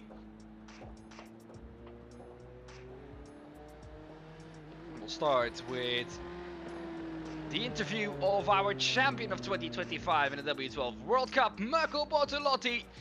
Going into this server, you were just 2 points behind Jonas Varna. You knew that was the case. You saw yourself as a championship contender, and well, you got it. Yeah, actually, good evening first of all. It's been quite a packed one. I don't know if you guys enjoyed it as much as I did and we did, but yeah, looking at that, I mean, I knew there was a chance, but I never expected to be taking it, especially because the LMP2 is not really my favorite car, let's say, both in real life and also in the simulation. So yeah, plus the wet conditions, which was quite surprising, to be honest, quite a challenge. And yeah, I was running, I think it was running P7, P8, and I decided to pit because I saw quite a bit of fighting in front of me, and I think that was definitely the right call. And then I was just struggling, trying to defend. The last 6 laps have been super tough. I don't know what happened to Jonas and to Rafael, but yeah, I'm quite speechless, to be honest, and really did not expect to win the World Cup. After missing out on the regular season championship, does this feel like a little bit of redemption for you? Mate, I finished second, and it's not like I finished fight with Rafael until the end. I mean, we were really, really close on points, and so it's definitely not a negative season. That's for sure. But yeah, I think that this event was definitely something I was looking forward to. It's the second time we run it, and it's fantastic to take it after 7 times the regular championship. Once again, it's been an absolute spectacle. All 4 servers this evening, Mirko. From your perspective, which one did you enjoy the most? I enjoyed all of them. The shame for the rallycross race, because me and Martin, we had a little bit of a contact on lap 1, and that killed our chances to fight for it. But I think the mix of it was quite special. I don't know what do you think about it? Did you enjoy it? I think from our perspective, it was great to watch all the different combinations. It was just a spectacle in general. The rain in the end, though, I think it's the first time this year in the W12 that we've run the rain. It certainly brought an extra element to this race, and you seem to rise to the occasion. Yes, but my pace was not there. Like, I had no pace in the rain. I was struggling big time. But I think I managed to pit at the right time, as I said before, trying to stay out of trouble, don't do silly mistakes, and yeah, and I think I made the most of my opportunity. But definitely I didn't win it on pace this time. There've been many other races this year that unfortunately I could have won, and where the pace was there, but I made some sort of mistake and didn't quite take it. And this time I think it was the perfect race. More was not possible. But as I said before, I need to check what happened to Rafael and Jonas, because they were clearly faster in the last server. The servers before, we were quite even. I think in some server I was a little bit faster, the other maybe I was a bit slower, but here they were clearly faster, and they did not capitalize, so I take it. I think it's safe to say that after taking a P1, it was the maximum you could have done. I just want to touch real quick on server number 2, the NASCARs at Indianapolis, where you absolutely nailed the strategy. Yes, that was insane, honestly. Really, really good fun. And I started fuel saving straight out of the pit lane, because I saw that there was a chance to make it, and so I said, okay, I'm just gonna try it, because first of all, the tire degradation on the NASCAR on the oval is insane. So if you start pushing like hell, you destroy your tires, so you actually run out of pace towards the end of your run. So for me, I decided to go that way. I mean, it could have been the wrong call. In that case, it worked out perfectly, and I crossed the line with 0.1 liters in the tank. So that was actually really perfectly nailed, and I really enjoyed it. I could not believe it, to be honest, because I didn't take the chance to pit during the yellow. I've seen half the field was taking it, so they had a fuel advantage. But obviously, yeah, I prefer to keep the track position to also stay out of trouble, and in the end it worked out really well. But we were having a big laugh after it in the Discord together with the guys.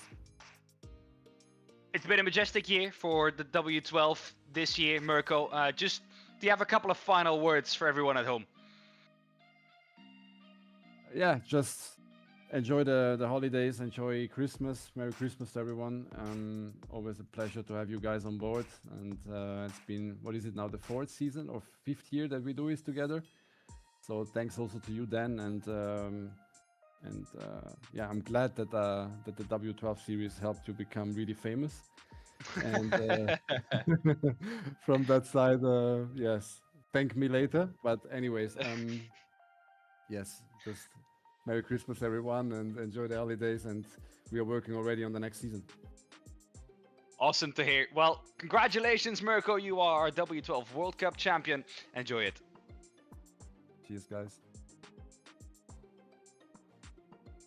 Next into the booth is what I presume, and now don't count me on this, but if I look at the results this evening, I'm pretty sure this man has just won the silver championship in the World Cup. Welcome in, Jan Lins. No way, really? I was just looking.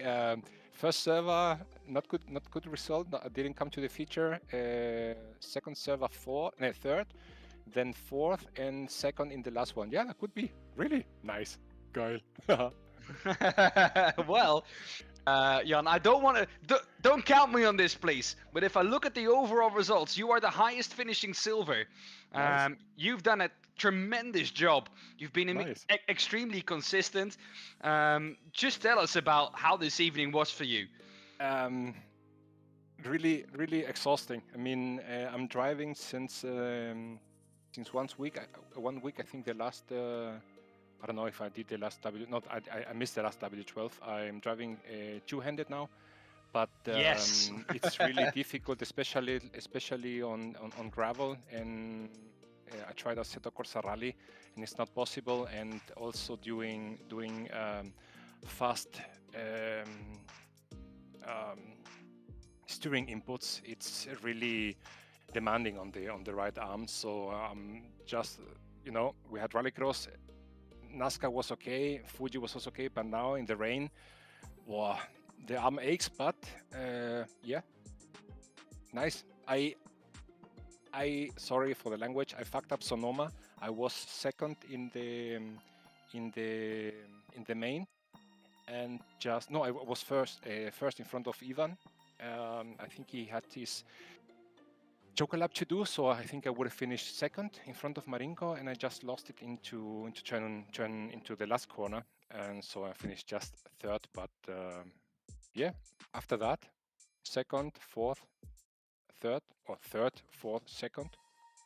Well, pleased. Was really fun. Not a bad result at all. Which one of the servers did you enjoy most out of all of them? The last one. Also from the result, I would say, yeah, Indianapolis was good with the NASCAR, but I was involved in a crash at the beginning, and at the end I had to let Hugo pass because I had a front right damage. Yeah, Hockenheim, it's nice to drive, and in the wet, always fun. Well, Jan, final question from my side is, will we see you back in season number 9 of the W12 Sprint Series? Is that in the commentary booth or on the track? Okay, first point, I don't think that your question is it's a serious one, because of course I'll be back. I've been here since the beginning, so yes, to the first question. And if I'm healthy, I'm going to drive, but if there's something that comes in between, I'll be glad to join you in the commentary booth. Well, let's hope you stay healthy then, Jan, and you can race out on track, because that's what you thank you for love having to me do here. the most. And yeah, it would be winning the silver race of champions, cool. Well, let's see. Yeah, congratulations if that does turn out to be the case, and Thank you, an incredible evening for you. Thank you very much. Jan Lins, second place in the silvers in the last race, and from our calculations, the winner in the silver standings for the W12 World Cup. Next into the booth, and our last interview for tonight is Maximilian Maya. At the end, Maxi, well, Mirko just made that LMP2 a little bit too wide for you. Yeah, well, he was a bit lucky after the pit stops. He came out ahead of me, and then I was unlucky with Marius and Lammers, who came out just ahead of me, so I lost a bit gap to him, because passing was really difficult in these conditions. But yeah, I mean, second place, not too bad, I guess. Yeah, for sure, a good result for you in this race, especially looking at the results you've had in the other races. Now, a 4th place in server number 2, but apart from that, a 12th place, or 12 points, which is outside of the top 12 in the first race, and then 31st in server number 3. It's not been an evening you were hoping for, I guess. Well, the pace was there, but not the luck, I guess. I mean, I had a few good races this season, so I guess it just happens time to time. But yeah, it was still a fun evening. Maxi, which server did you enjoy the most? It's been incredible to see all the different combinations, but which one was the favorite for you? Ooh, tough to say. They were all really unique, but I'd say driving-wise, it was the Formula Renault, I guess. It was a very, very rewarding car to drive, to be fast in it. It was a lot of fun and very light and nimble. Pretty cool to drive. After your 4th place finish in the regular season, season number 8 of the W12 Sprint Series, will we see you back in season number 9 when it does happen?